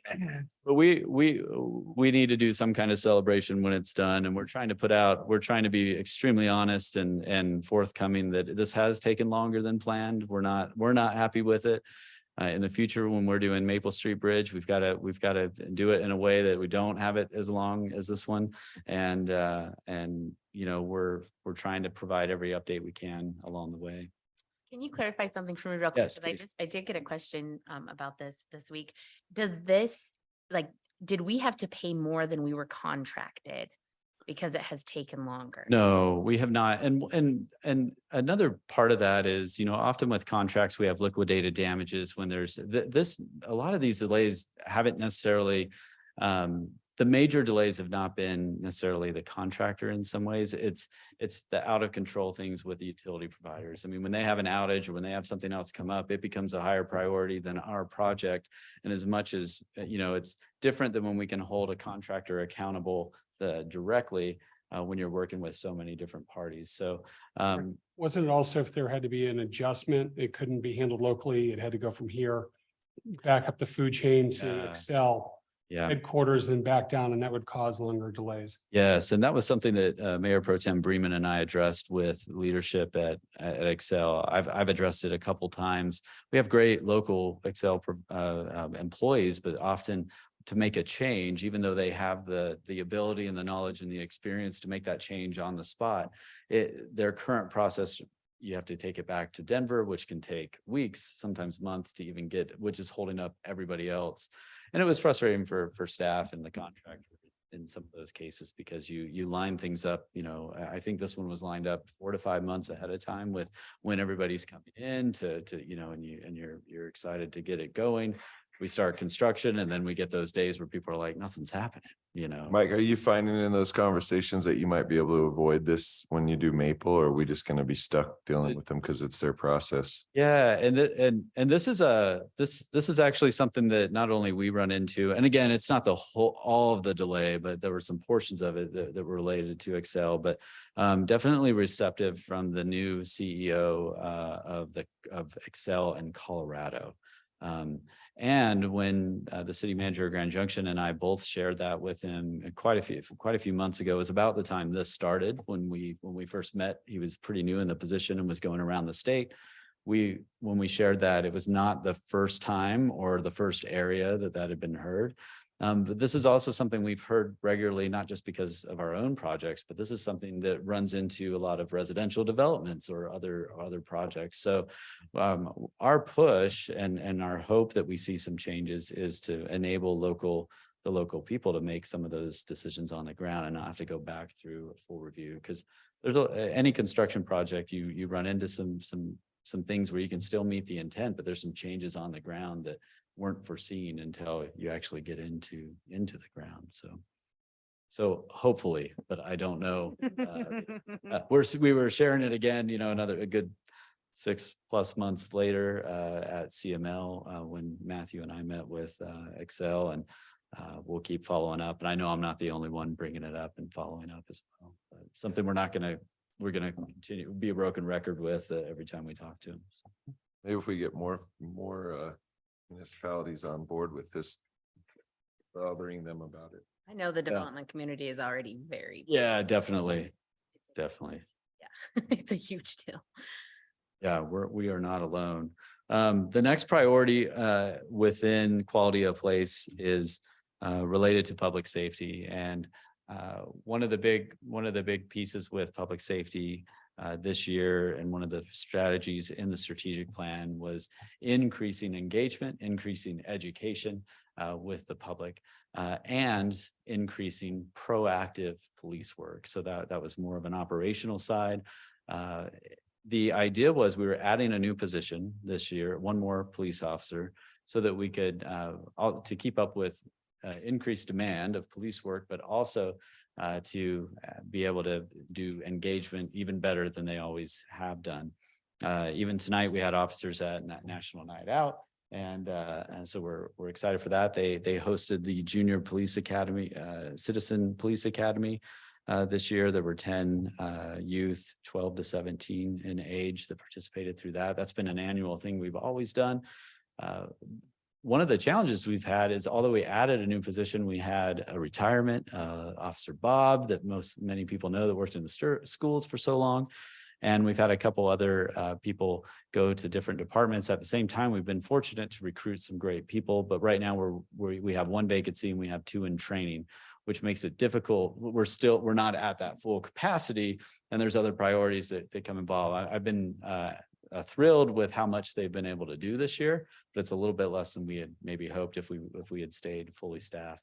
I don't know if there's a police department, there could be, but throughout the state or the country that's fully staffed, and we've been fortunate, at least in our recruitment, to continue to recruit people. But some of those are newer officers, and training takes some time, as it should.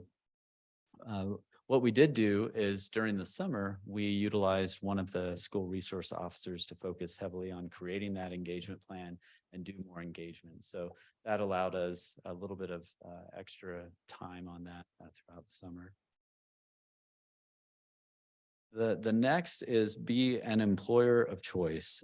This gets very heavy internally, but I wanted to share a little bit with you about it because it's something really exciting, and it's been something very engaging within the city organization and all the various departments.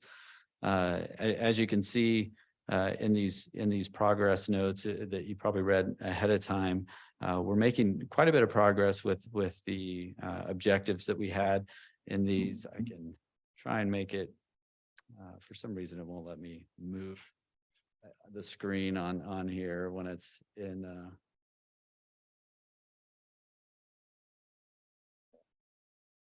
Shannon, I should have had you take over. But for some reason, We've got it in our packet too, so. yeah, I apologize for those in the audience might not be able to read it, but I'll hit the highlights. Of course, this deals with keeping up with a strong benefit package, which we are fortunate to have, and we have some great partners related to that that we utilize. Continuation of our pay plan that does based on performance, but it's heavily based on market rate.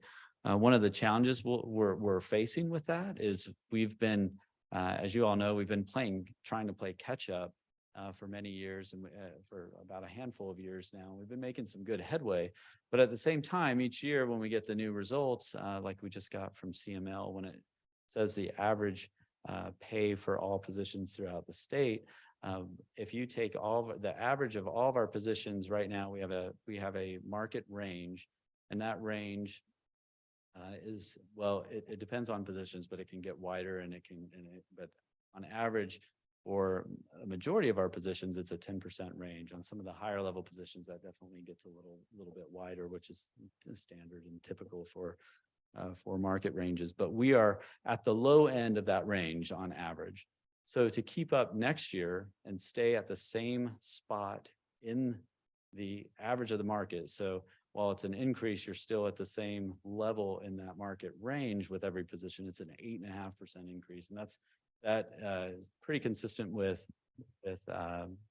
inflation. But it shows, because if you think about it, all the data that we're receiving each year and basing decisions on is based on the previous year, and then everybody is making adjustments just as we are. There's also been a pretty large exodus from local government in many positions, and in recruitment efforts in local government positions, especially those requiring higher levels of expertise, everybody's ending up having to pay more to fill a position that's actually been vacated. Which used to be the case. You might have people with less experience and you're paying less than some of those new until they work their way up, but it's very difficult to fill the majority of those. So that's something we're facing as we go into this budget year. We'll talk more about it. But some of the fun stuff that we're working on is we recently In May, I put out some communication with throughout the whole organization on some things that we're going to pay particular attention to. And those covered the areas of proactivity in numerous situations, but internally as an organization, proactivity in supervising and also being supervised and managing expectations, but proactivity in maintenance of things that we already have. As we're talking, we're always, spending a lot of time talking about these new projects and those kinds of things, but got to take care of what we already are maintaining at a continually at a higher level. And in some areas of the organization, we've done a really good job of that. And in some, we're in the stages of building and revising some of those standard operating procedures and maintenance plans. And I'm excited to see the progress that's happening there. Another focus area is leading and supporting. We have a lot of cross-departmental efforts and priorities that occur within the city. So it's not always the case that any need or emergency or priority that we have within the city falls perfectly within one department. And so we have a lot of cross-departmental assistance and being better at the nuanced new situations where it's multi-departments, but identifying who's the lead and who's the support. And so we're working together as a team to improve those communications and those decision-making processes so we can be quicker to respond, be more proactive in those situations. Another is just a number of process improvements. When we brought in building inspections into the city, we've added some more modern, simple processes that are with the software package. You can do everything remotely if you'd like. You get digital permits. You still have the hands-on approach if you come in. But we're doing really well in that area. We still have some older processes where you might come in to do a business license, for example, and you're filling out a form, writing out the form at the counter or some of those.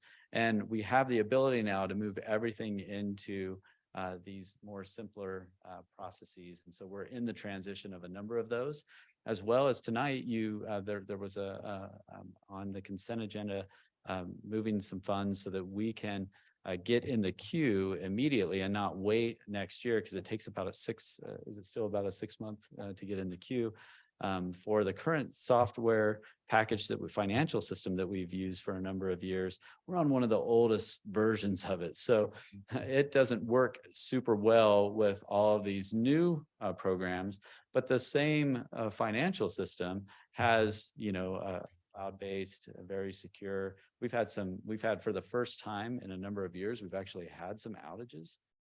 And had we been on the newer versions, we would have been in a much better position at that time.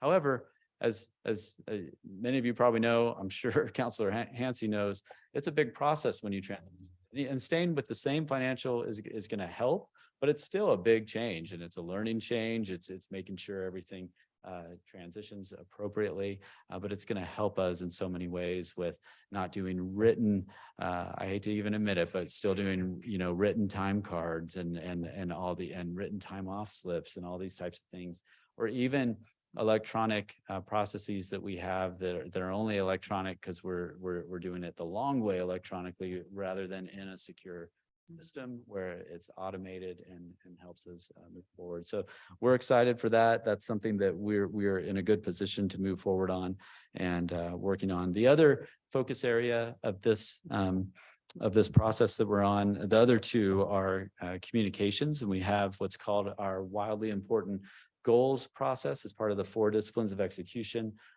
process that we've instituted. It's something that came from Franklin Covey years ago, and we've seen a lot of success. I've seen success in other organizations I've worked with.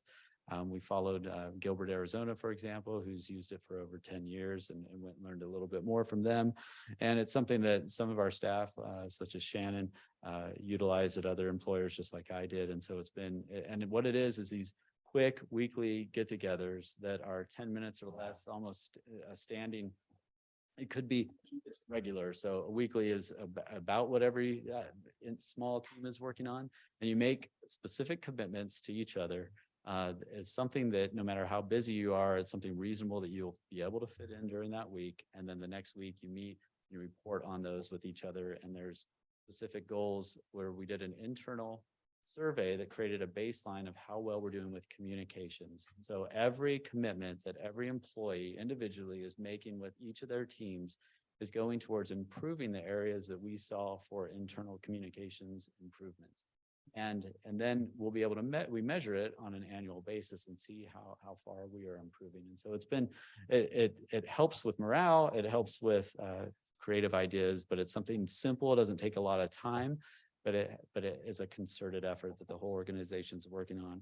The last one is a challenge and acknowledgement of when our workforce is taking common everyday transactions that we do on a day-to-day basis in our different services and different departments, and trying to make them into a positive experience, right? So to look at them less as a transaction, but if you're, and this could be as simple as a smile and a hello. Good example, we have a lot of people that still like to come in and pay their utility bills in person. And it's amazing to watch Deb or Jude or Christina walk up, or even a lot of Margaret, who's been here a number of years, and people that want to see certain people when they come in, and then to see our staff ask them, you know, hey James, how's your daughter doing? You know, at Duke or something, like, you know, they're saying, and they know how did the surgery go? How is your son? How is your mom? You know. And they get to know these people. And so it's a brief moment, but that's an example of what we're trying to do throughout all the transactions that we're doing to keep, as we grow, our values that came from the comprehensive plan, or how do we maintain the small town atmosphere? Like it, and it's a challenge, because as we grow, as we get busier, as we're working on a variety of things, if we don't make this a concerted effort and focus, you could lose some of that as people change. Sometimes when you get busy, you just want to get through the transaction. So we're trying not to overburden and burn people out, but just those small things that you can do. And it's been a fun thing to hear the stories of what people are working on. We're working on a wellness program as well. And then, as you know, we did the updates to the remodeled some of the workspaces. That's definitely helped with how crammed people are. We still have more to go with that. Communications and engagement. You know a lot about this. Oh yeah, yeah. Or I can hold it until the end. No, go ahead, please. Yeah. In regards to benefits and health, is mental health included in that? And if so, what does it look like? Yeah, so we have a provider that we contract with. It's our employee assistance program. And there's a certain amount of visits that any employee has the availability to get. And that is for mental health visits. They also provide services. Some of our teams will utilize them for team building and come in. So we have a contract, we have a certain amount that's included, but in certain situations, we have the ability to increase that, and we've been able to do that.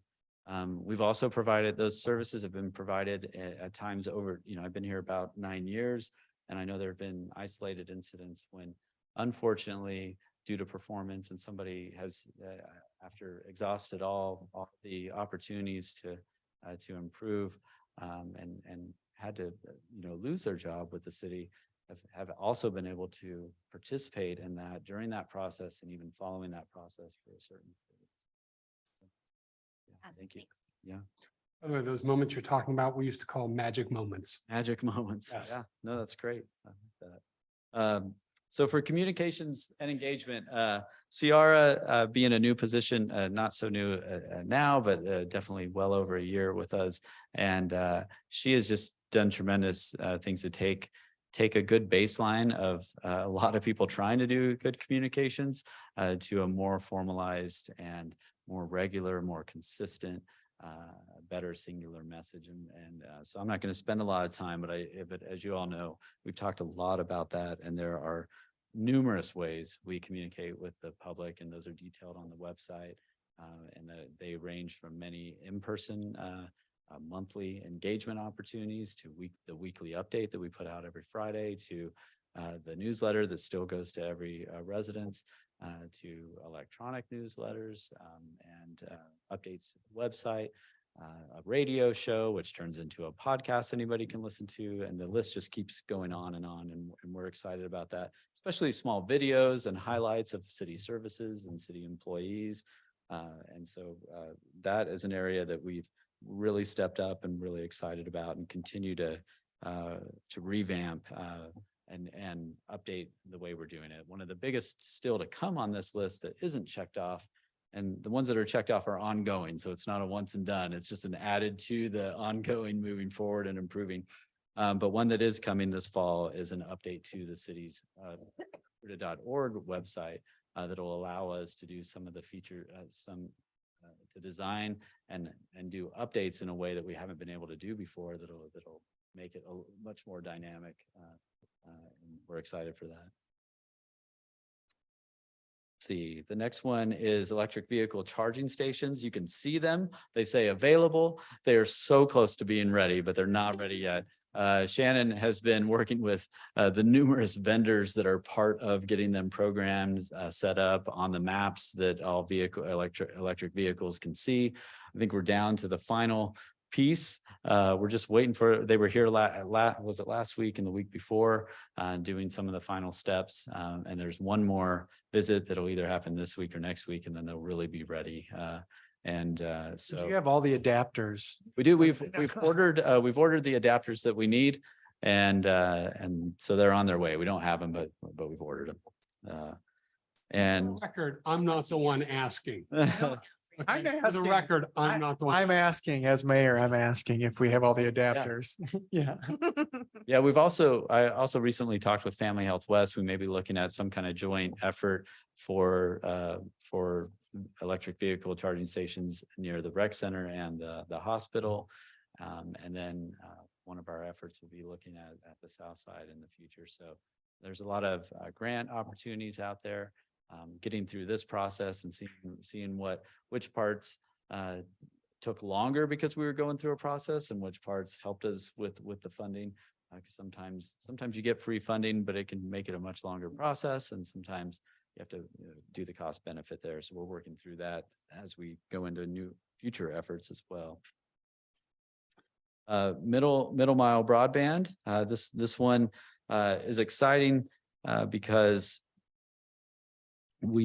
next year you'll be able to say that Fruita is a gig city finally, that we can go up and down a gig with fiber if you choose to go with that service. And we are in the process now. We've contracted with a group to come in and build the middle mile, which is the carrier neutral location. It's a small building with all the servers where the private providers connect to, and we even connect to for all of our services. And that's separated. So it's the private providers can't access the city side. We have a management group with Region 10, and then Deeply Digital is out there building the last mile currently. There's the opportunity for other providers as well. So it's not an exclusive contract with Deeply Digital. Highline was in the running, or in motion to also now.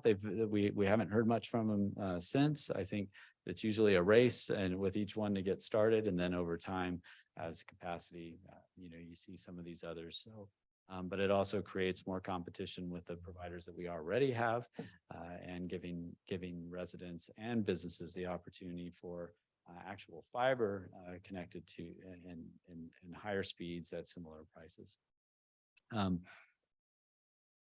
Everything is moving pretty well on that one.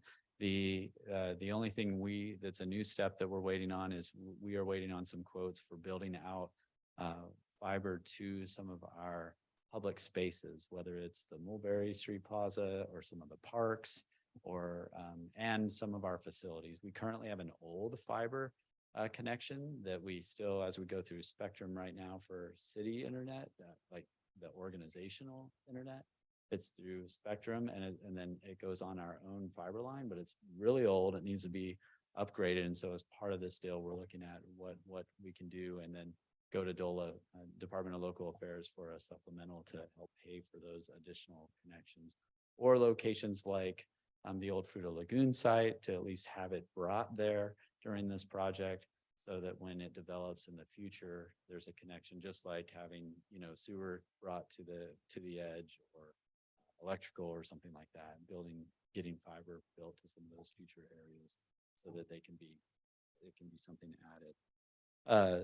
As you know, the next one, the Mulberry Street Plaza, is complete. So I'm going to move on from that.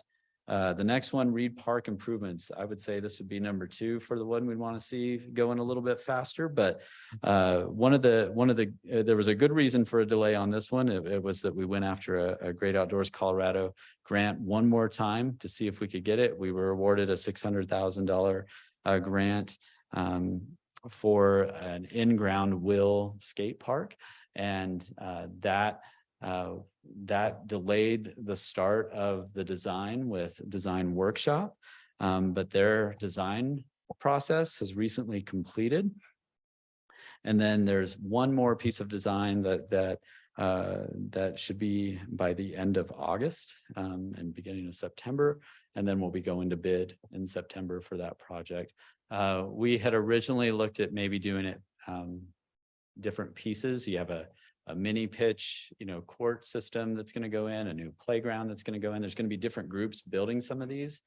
But in the long run, it made more sense for us to go out to bid for everything at the same time, even if we're working with certain vendors that we already have some quotes with, and coordinating that construction to move along more smoothly. So there's also electrical upgrades that'll be going in there. So that's going to be a completion project next year rather than this year. But that was due to receiving more money to add more amenities into it, and then go through the design process. Pardon me, Mike, Yes, is traffic control, I don't know if that's the right terminology, part of that process, or is that a separate process? it is. Well, it's coordinated. It might not be that contractor, but we are in our project as a city with that, we're looking at where we can add a crosswalk with that construction, especially on the main street there that don't have one. There are a lot of times when we get requests for crosswalks, we might have others that are so close that it makes it difficult. This is a prime location to have one to that park. And so we will be building that into construction and adding into it. So Thank you. and then the next one, which came and went quickly, thanks to your direction and quick response on the Parks Department. But the Fruita Bark Park has been installed, and we're still working on adding amenities and we're working with some people that are donating money for some of those amenities. So there's still more to be added, but it is up and running and open. And then when we get into economic development efforts, this one, we have the two directives that were in the strategic plan originally. We're working on more options for grocery stores. We've heard that for a number of years. Cities always, many different ways, try to provide an incentive or ability for that to occur. Of course, it's a numbers game for those businesses, but we have been providing relevant information to interested parties to be able to look at whether more options or larger options in the city. So more to come on that. And then the other was seeking strategic acquisitions of property. And we are under contract with the South Mulberry old property that I think it's 169 South Mulberry, but it's the property that the old powder coating business was on. And we are working for the potential, well, for sure, additional parking, but then also working with a group that may be able to do some creative development on the other part of that property that we'll be bringing more to you on. And then, as you all recently did on June 20th, you entered a memorandum of understanding with Two Forks Ventures for numerous studies to be completed with the hope and goal to enter a public-private partnership for construction of the old Sewer Lagoon property. That's our only riverfront property. And those studies right now are being focused on how you open the river up and have more access to the river, mix in commercial, mix in some multifamily, and open space for events and open space for just to enjoy open space and access to the river, access to even the wash that comes along. There's the trail system there already. Across the river is our other open space area at Snooks Bottom, and then the state park to the south. So that's an exciting venture that we are actively working on and making progress with. And then the next one was update, improvements to the development review process. You all recently made some major improvements with code changes that were mentioned earlier today. And the biggest was bringing the building inspections department in-house and no longer contracting with Mesa County. That went live on Monday, the date was technically Sunday, February 20th, but Monday was the 21st. And since then we have issued over 2,000, or we have conducted over 2,000 inspections. And we have issued over 327 permits. And that's not including permits that we had that had been started with Mesa County that we had to complete. Those are just new permits from the 21st. If you count the others, it's well over 400. And that is continually growing. We've already collected over 111. Actually, that number went up about 50,000 just last week. So we're pushing around 160,000 collected. And then there is more to come with all the development that's going through. What's great is even some that were nervous about that change have paid some very good compliments to the staff and the team after they've gone through the process. We have a great team. Dan has done a great job leading it. We have a great team in the building inspection department themselves. They're able to get out there for same day re-inspections. We're turning around residential in 1 to 2 days on average, where commercial can be about only a couple weeks. What often happened in the past would be you might have your inspection, there might be something found that you have to, you've got to make just these small improvements to get approved. But Mesa County might not have been able to get back for 2 weeks to 4 weeks because they were booked out at that point in time. We have the luxury and the ability to say, we'll be back out this afternoon or tomorrow. When can you have them done? We'll be back out there. And so that's been a really smooth process. So you can say that it's a service success and finding. Yeah, Exactly. Yeah, both have been accomplished. yeah. Well, I was going to actually jump in just on that. You started addressing what I was going to ask, but seems like it's very much successful.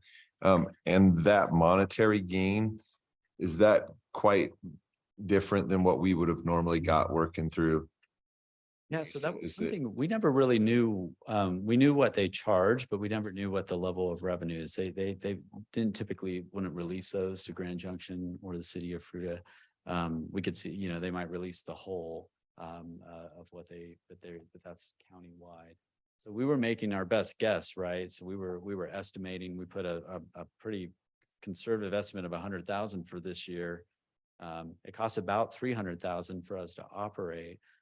So we're on track. And if you remember, the best practice was to hopefully at least cover 75%, but knowing we had a lot of upfront costs for the first year, not having much to base it on. But it's looking really good with what's in the pipeline and these are the same fees that the county charges. We've already surpassed what we estimated for the entire year in revenue. And it's looking like, at the trend, and it's hard, for the rest of the year, we could easily recover 75% of the cost and maybe more. So it's fantastic. The efficiency is just through the roof comparable. Yeah. And then when it comes to the service side and the efficiency side, it is through the roof. I mean, honestly, so that's been a wonderful addition, and we're thrilled with how it's turned out. I mean, it's a little bit of a daunting task when you start something completely new like that we haven't done. And but that's paid off. I think that's going to pay off in dividends, not necessarily. I mean, financially, I think we want to cover our costs as best we can. But it's that service level, that the quick turnaround, and also all the other things that maybe weren't occurring that help us assist all of our different departments.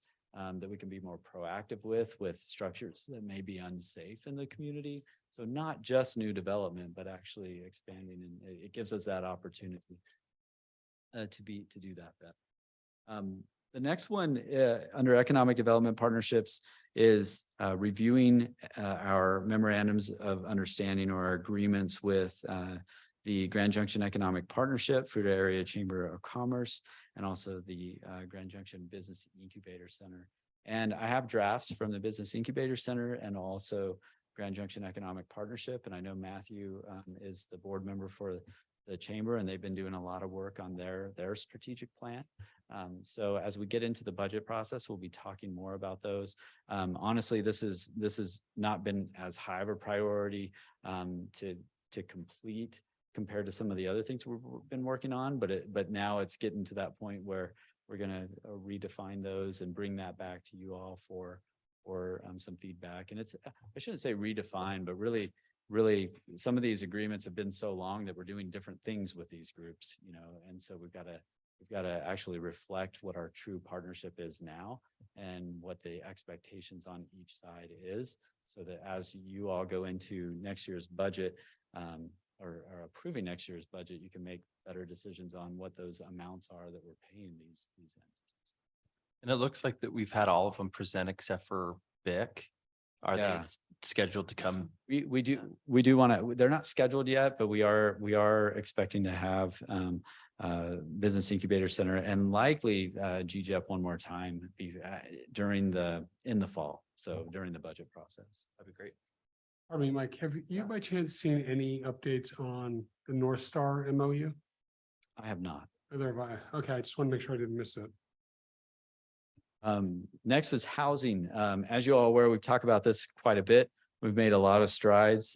We just celebrated the groundbreaking of the Muse project, which is 50 units that are rent controlled at 100% or all the way down to 30% of the area median income. So $400 up to, I think they said about 400 to 1,600 or so, 1,700. He said 17,000. Yeah, that's right.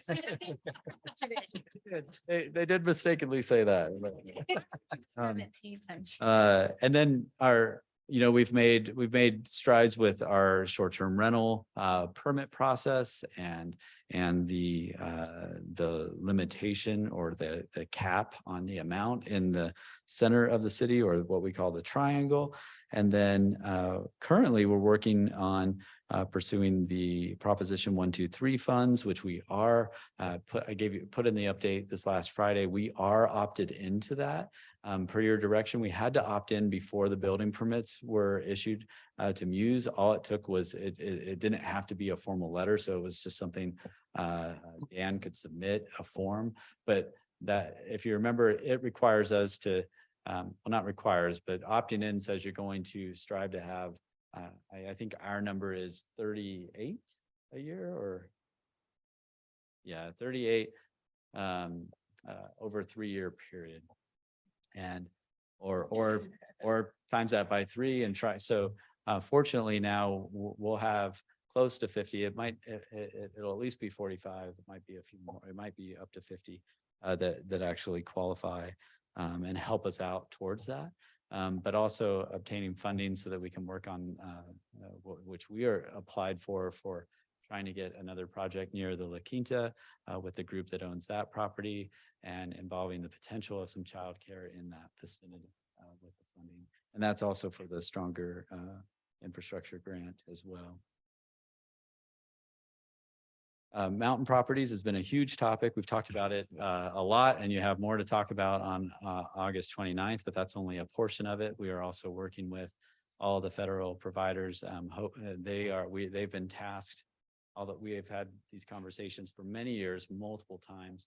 I think one of the challenges for people that are sad to see the potential of Enoch being sold is we often hear, oh, okay, well, why don't you just give it to Forest Service or somebody?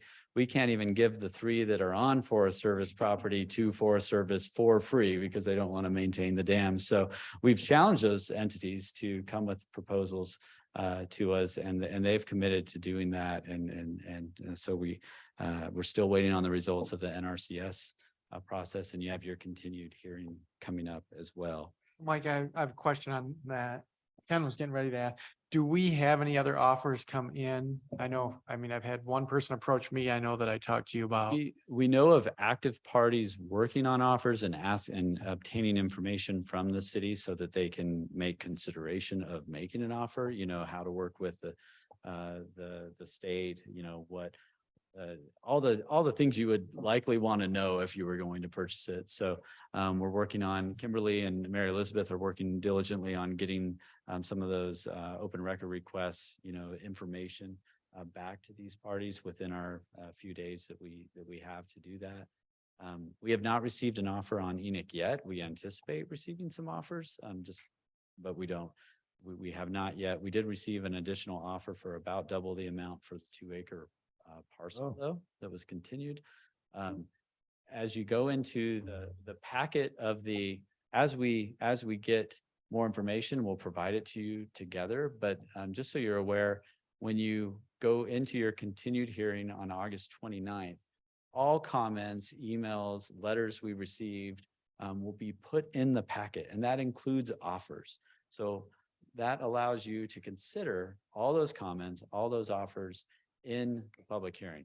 You can't act on any of those offers in that public hearing because you have obviously an ordinance process, but it allows you to, what you are considering, know what everything is out there in that consideration. We can reference what we received. Yes. Yes. So it'll be in the packet as comments related to that. That Friday prior, we'll have us. Yeah. Up till then. What we can get. Yeah. Is it wrong if we had a special workshop like that Monday? No, we can call work. I mean, we can call a meeting with what, 24 hours notice? So we can like digest that. So after we look at it Friday, if we look like we want to have. So we can have conversations that would still be public. Go into executive, but still have conversations that are public. That kind of, because I know you look at things very differently than I do, and having those kind of insights from others as we're kind of digesting it is helpful. It might put us all in a better spot when we go in on Tuesday. Yeah, let me check with Mary Elizabeth, the city attorney, just based on like what pieces you could talk about that when you also have a hearing that's coming up, that's not part of the hearing. I don't want to get in trouble. But let me do that and we can let you all know. Yeah, and we got plenty of time to make that happen too. So Matt, I think Matt's on to something that. There could be some benefit to that. I know that we've worked with the Army Corps of Engineer. We've talked about it for some repair there. Is that correct? On Reservoir 2. Yeah. Yeah, we tried to go through there. We utilized the National Guard, I think, at one, or maybe it was the reserves, but Maybe that's. at one point in time for, I don't want to say Reservoir, it was either 1 or 3. When Ken Haley was here as our public works director, we applied again for Reservoir 2, but we did not make it for that. There's a lot of requirements, and they look for projects they can do when they're not out in the field. So that hasn't paid off, but NRCS, what their process that we're waiting on those final results is what other types of funding we can look at or partnerships for Reservoir 2.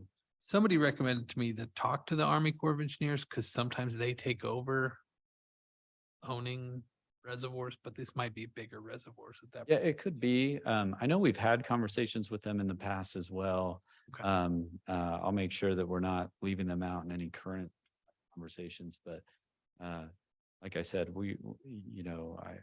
I think for a number of years now, we've entertained the idea and shared the idea with other not just federal or state, but government entities that can manage these properties and keep them public, even with the potential idea that we wouldn't even sell, that we would gift or donate to those to keep it public, but for the city to not manage those properties and with no takers to date, but we'll see what occurs as we continue to move forward. These next ones are future projects that are in the strategic plan, but 19 Road, we we are, oh, did I skip one? Nope. All right, so 19 Road. We are still continuing on the finalizing the design for the widening of 19 Road. And then we are still in the process. We have a contracted group that is seeking to obtain the right of way that we still need to be able to do the full project. And the idea, the hope is to start construction next year if we can obtain all that right away. And we do believe we'll have the design complete, and it just, you never know how long it takes to negotiate all those deals, but we need to get that one under construction. It's one of our priority road projects. So we'll keep you updated as we keep moving on that.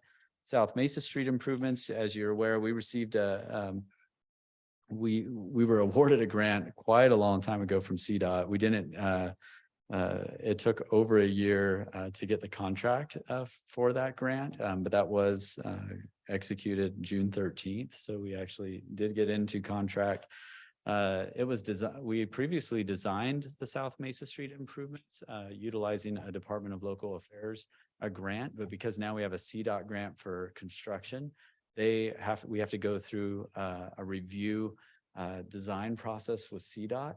And the first meeting is scheduled in September for that. So we'll learn a lot at that first meeting. It might not be everything, but to know how much more design updates or changes we have to do before that project can get off the ground.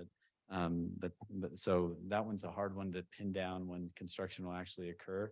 The beauty of receiving over $1 million is obviously it helps in the cost. The challenge is it's federal funds coming through state funds, which put on a lot more requirements and a longer approval process for us before we can get into construction. And then we get into 2025 Maple Street Bridge project.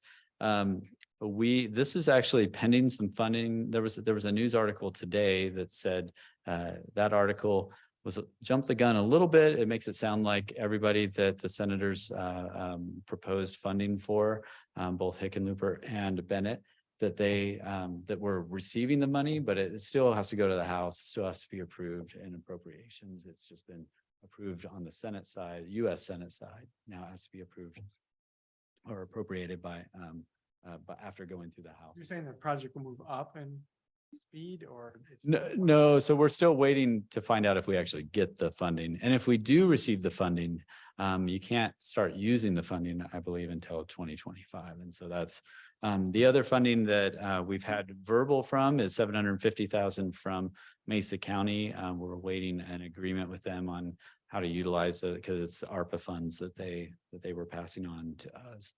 we have to get an MOU with them on that, or how does Yes, we would, yeah. And we're just waiting on the draft for that.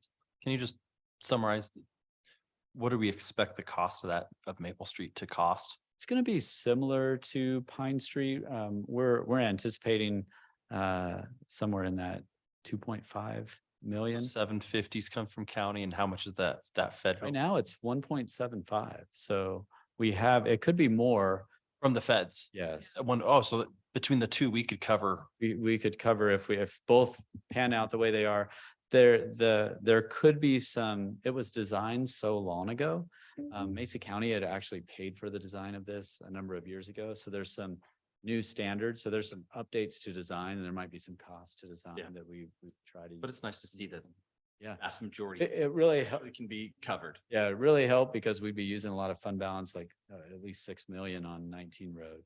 Some of these other projects. So if it would free up, some of the funding. Yeah, you think accounting software is expensive?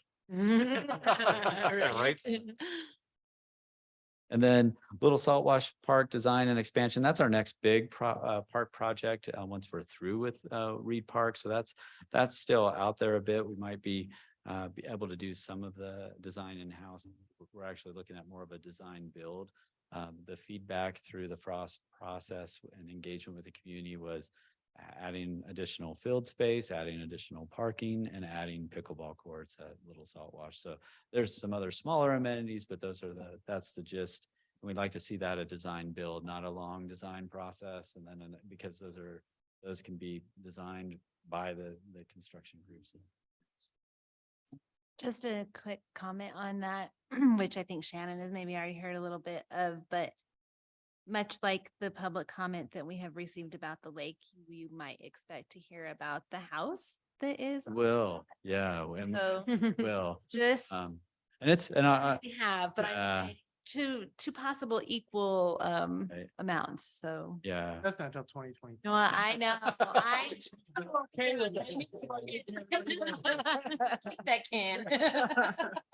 I will say, Thanks, guys. I'm just saying, if there's any proactive thinking towards that, yes, that would. yeah, Pickleball courts where that house is. I, That group of people, that group. I will say it's in a very, Man, Hunger Games. it's freaking sharper. I will say it's in a challenging spot on to actually do, where it's at to actually do what's planned. But we have some creative thoughts that are being worked on in ways to preserve in some form or fashion, or and utilize in a way even on site or even at a potential another site. One of the challenges is we did have a group. It wasn't us. It was an outside group that came in and just to see if they could move it, and it was upwards of $250,000 just to move that old structure. It's not livable. It needs incredible amounts of repairs. The only thing that's happened since we purchased it was the safe removal of an outside entity that specializes in this, of numbers of beehives that were in the floorboards and the walls to that. But we are planning and development and parks and recreation are spending some time looking at different alternatives, knowing that is something that the community cares about. Great. And then as we get into future priorities, the Highway 340 trail connection, we do have a grant. We received a new grant from CDOT to help pay for this. If you remember, we had budgeted for it, but it came in far over budget, but then we were able to receive the CDOT grant. We just got that grant executed, and we're looking at the potential of adding in the design of boat ramps at the lagoon property for the design of the trail under the 340 bridge. So there's still more to come on that one. Obviously in your strategic plan for future projects, but not built in yet, is we're looking at beginning design work in 2025, just based on the load of projects that we're trying to get through, and seeking funding opportunities for the pedestrian crosswalk that goes over I-70 and 6 and 50 around the high school into the south side of Fruita. And then similarly, improvements to the I-70 pedestrian crossing. That's a hefty effort with CDOT. It's not under our control to do those. So we've had those initial conversations. It's a long process to get those done, but we're trying to take every step to get that moving forward. And then the community center expansion, not much on that yet. This is something for the future. We know we're going to have to work on that. But the things that we are doing, we received one bid. There was only one bid that was received, which we're actually thrilled to get because we were talking to, and that's for the water slide. The bid was higher than what we have budgeted, but they are also waiting on some of the subcontractor actual fees. So it still may be able to be within budget. We're just trying to work through that. We talked to a number of other pools that have tried to do some of these similar projects, and some of them weren't getting bids. Right now, there's so much work being done that even though this is an expensive project in our eyes, it's a small project for a lot of the groups that actually can do it. So we did receive a bid. That would be something that if we ended up going with this process, it would be something that wouldn't be completed until next year. Then I think that's it. So I appreciate taking the time. I know that's a lot, but twice a year, kind of go through these strategic plans.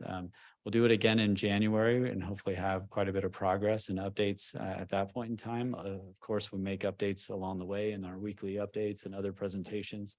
And then after the election, soon after that next update, it'll be a review and update of the entire strategic plan. So that's all I have for you, unless you have any questions. Any questions for Mike? All right, thanks, Mike. I guess you're up again now. Yeah, City I manager. do not have any other city manager updates tonight. Hey, look at you. All right, I guess we're gonna move into council reports and actions. So the first one is our boards and commission appointments for the Tabor Citizen Review Committee. All right, so we've got some applications in here. And Amy and I did the other 3 interviews just tonight before this meeting. So all 3 of them we think will be a good fit, give us a good diverse board. So that'll give us 6 total. Who's the third? We had Have Melissa and. Robin and Susan, yeah. Karen on that? Karen. Karen. Well, she's one of the 3. Melissa, who's? Karen, Heather, and Did I not- And the other- Lori. Wait, so we have Lori, Heather, and Karen. Right. And then we have 3 more interviews. Karen, I called her Susan. And Robin. And Robin. and how many did we have 5 So years? they're just like citizens that came and applied. I'm just curious because we got Melissa's thing and we got Karen's thing, but that was all we got. We had some in last. They time. were in last. Oh, that was the one that I. Yeah. So that's 6. How many did we have 5 years ago? You remember, Mayor? Like, is that, is that I feel like that's a satisfactory? pretty good, yeah, I feel like that's a. I think that's a good, yeah. I think Margaret's trying to look, but if I remember right, it was somewhere in that 5 to 7. I mean, That's good number. But can we have the full names just one more time? I'm sorry. Does anyone have the full? Yeah, so we've got Lori Buck, we've got Karen Lenhart, we've got Heather O'Brien, we've got Melissa and Chando. Robin Dag. and Melissa, oh yeah, that's right. Karen Scheck. Right. Oh, Heather's got time to do that. Okay, thank you. So with that, is there any discussion on it? Or are you guys good with appointing? Because we'd want to make a motion tonight to get them appointed so we can start that committee because they've got a shorter window. Because what is our timeline? We have to have.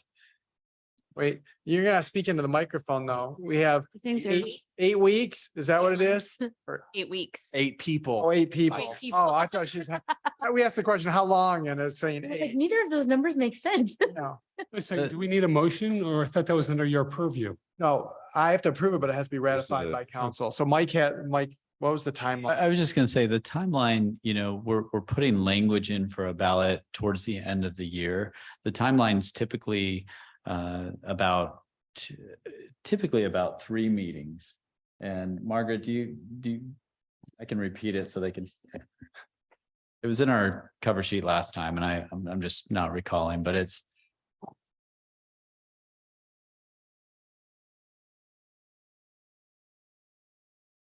Or April. Yeah. So the April to first, April what'll 11th. happen is the first meeting and overview, which we're scheduling, we'll try and work with all the people you appoint, schedule for August. And then that'll usually at least a couple weeks later, so they can digest some of that, come back.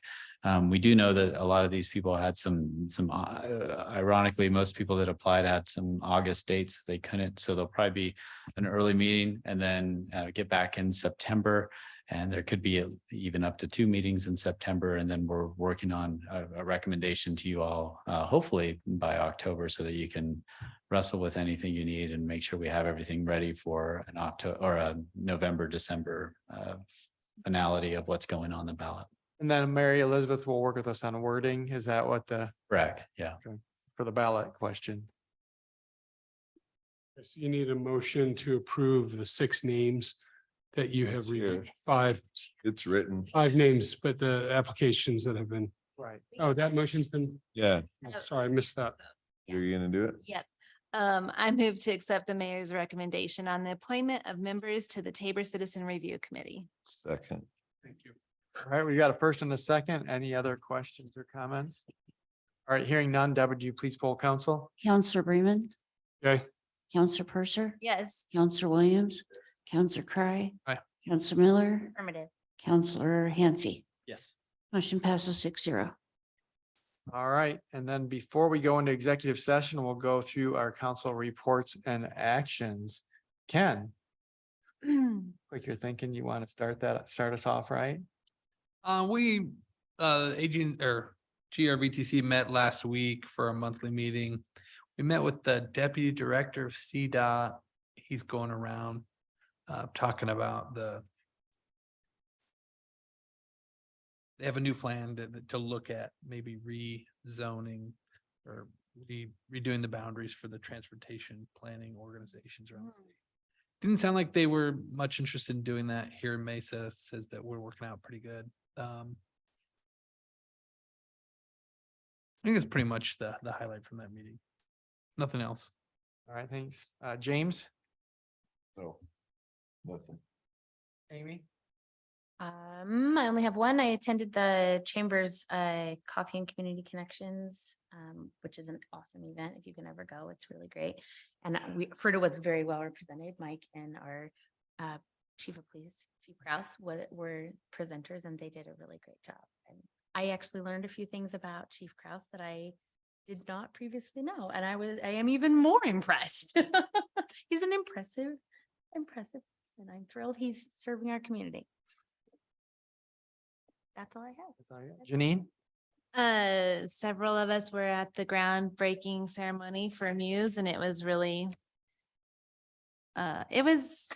good to hear all the other comments and perspectives, and really just reiterated to me that it was a decision well made. And yeah, I felt it was a good event to be at.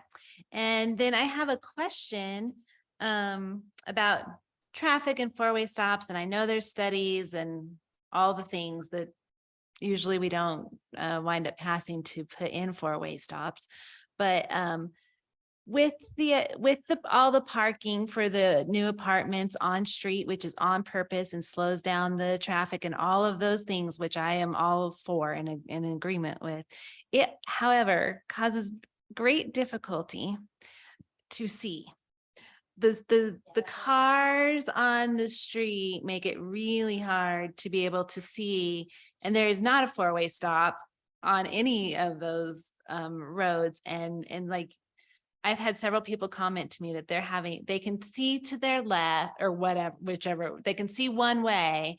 And so they pull out basically all the way into that lane so they can then see if the other lane is clear. And that just doesn't seem safe. And Are you referencing like by the new apartment building and Fiesta Guadalajara, like that? yeah, Both. both. I've Mhm. personally experienced that. Yes. And that also happens like when Jolly Smiles is full of their patients on Peach and Tabor also. So those are just like, I would not be opposed to having more four-way stops, period. But I just don't know if you have to actually, if we can make that kind of decision, even if we don't meet the requirements based on the studies or not. That's just a question. Yeah, I can, what I'll do, I can have our team look into some of those areas. I know where you're talking about. We do experience that can get challenging. Sometimes it's not necessarily, sometimes four-way stops aren't allowed because of the distance. And if it's too short of a distance on the news stop, and I'm not an expert in this area, but I know that some of it lands on that where it could back up into the next intersection. That's where I would be worried about putting. But other ways to handle it too sometimes is with the sight distance and blocking off certain pieces so you can have better sight distance. Okay. So there's different ways to look into it. I am about to kind of revamp our traffic committee to spur a little more innovation and creativity in that group. And that's not a knock on the group, but right now the people on the group are so busy with so many different things that we're going to do a revamp of that, because that typically so that we can try and it's easy to fall. Let me put it this way. It's easy to fall into, well, this and this and this equals a no, versus let's seek a creative solution that still meets everything. And so we'll get this on the list to be looked through and see how we can address it. Fantastic. Thank you so much. That's all I have. All right, Aaron? Two things, I had some side conversation at the concert that James was playing at. James, you kind of did pretty good. Kind of, sort of. No, he was awesome. He was awesome. It was great to hear him be in his groove. And but I had a good conversation with Kim. I think she appreciated the processes, even the challenging conversations that we had. she understands why we did it and, but really appreciates what we're, Kim with the Muse. yes. Okay, just to clarify that, just because. Which Kim? Oh, who? Project. Yeah. Right. Yeah, just Kim, I know, not Kimberly with the city. No, I know. I just wanted to clarify that because I think. I too was confused. Oh, is there another Kim? Kimberly Bolin. Oh, yeah. Well, let's perhaps use. Yeah, that's Kimberly though. She's Kim number one. Just so I want to hear where That's Kimberly. That's not Kim. It's Kimberly. Sorry, I just wanted to Yeah, no, clarify it's fine. that. So you're. Kim with the Muse. Yeah, thank No, you. had some good conversations and then, thanks for your patience tonight. I know I had quite a few questions with our quasi judicial, but it was nice. I wanted to make just have some certain things on, Yeah. on record and just review for public consumption. So thanks. That's it. Matthew? All right.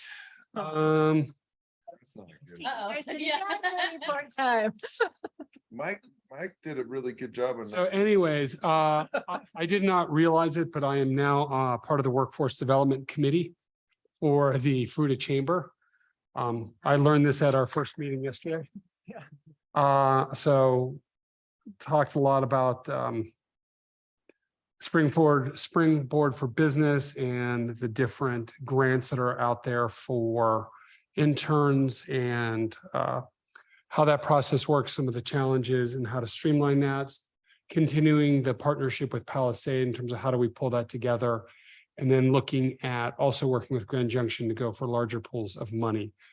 Part of the conversation was for the internship program, there's $10,000 per intern that's available.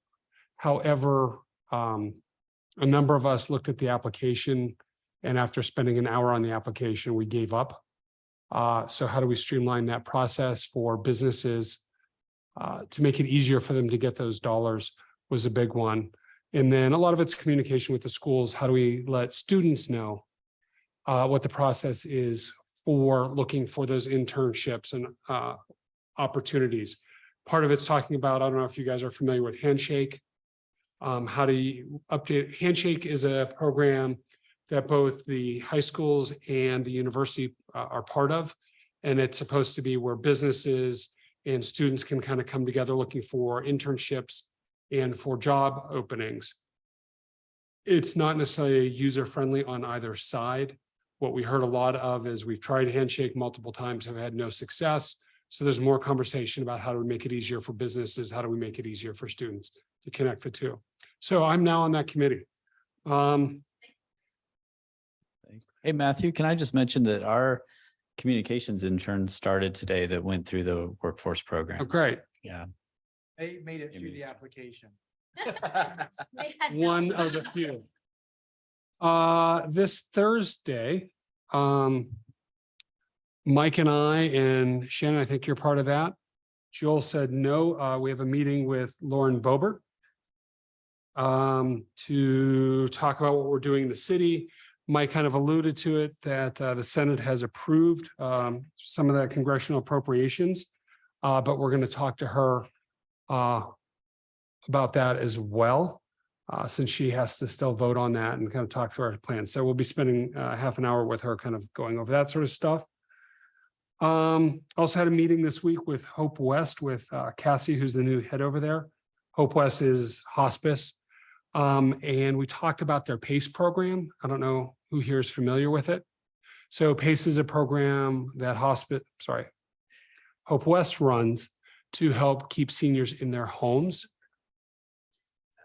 So kind of talked about, do we want to put something on an agenda for a 10 or 15-minute presentation from Hope West to kind of talk about some of those programs that are out there that are high benefit.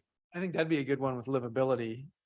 That would be good to run past, have them present to the Livability Commission too. Okay, can we do that all in one? Good, we can do a joint. We just have to set it up. Yeah. Probably during a workshop and, Okay, or during a livability meeting if we wanted to, right. okay, I think that fits perfect into that okay. committee. Mike, can I help coordinate that with you? Yes, please. Okay. How are we doing with email for Housing Authority? Has that been resolved? Shannon, can you take that? Please speak into the microphone. Speak.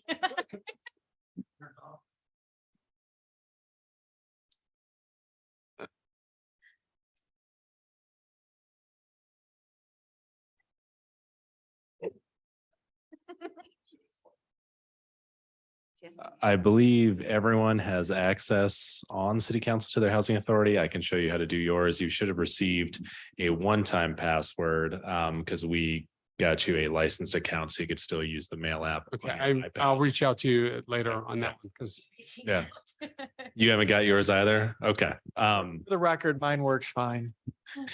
that's because you're mayor. We haven't sent No, we haven't sent any emails. A couple emails in there from Shannon. Really? Or Shannon has. Okay. Yeah, I think everyone's set up, but if not, we can also, you can stop by anytime and we can get that going. But the idea is we should keep those separate. Well, that's. Yeah. In case if things get corroded, we don't want to have overlap. Never mind. Yeah. But you can access both from this. Right, from the same. Right. I definitely Yeah. need a tutorial on this. And then, thank you for Yeah. your offer on help on that. And the last thing Thursday. was, James, you said something at the last workshop that really stuck with me, which is how much music we have going on in this community and what an opportunity that is to promote that. So as some of us were listening to you jam, we kind of talked about, we don't do anything in the winter around music. And, we started kicking around ideas like it's the Isosaurus Festival.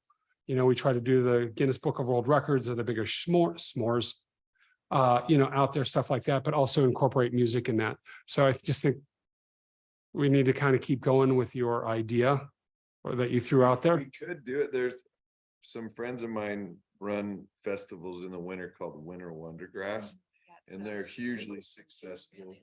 Yeah, if we wanted to do something like that, we could pull those things on. You're talking specific, a city, something. Yeah, something with the city. Because there is actually lots of live music still happening in. Yes. But not city sponsored. Correct. Yes. So I didn't mean to take away from the music scene. No, it's fine. But as I look about what the community enjoys on those Thursday nights concerts, that's really something special that we do.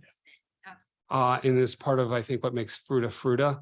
And it was just like, there's a lull in the winter of that sort of stuff, that there's potential. Now that we have my favorite project, Mulberry Street, it does have like a fire pit and some things like that. So there could be some things that are done around that. Okay. So I hate to ask this, Mayor and Michael, is that something that we could put on a future workshop to discuss? I'll have Mike add it to his list, right? Right?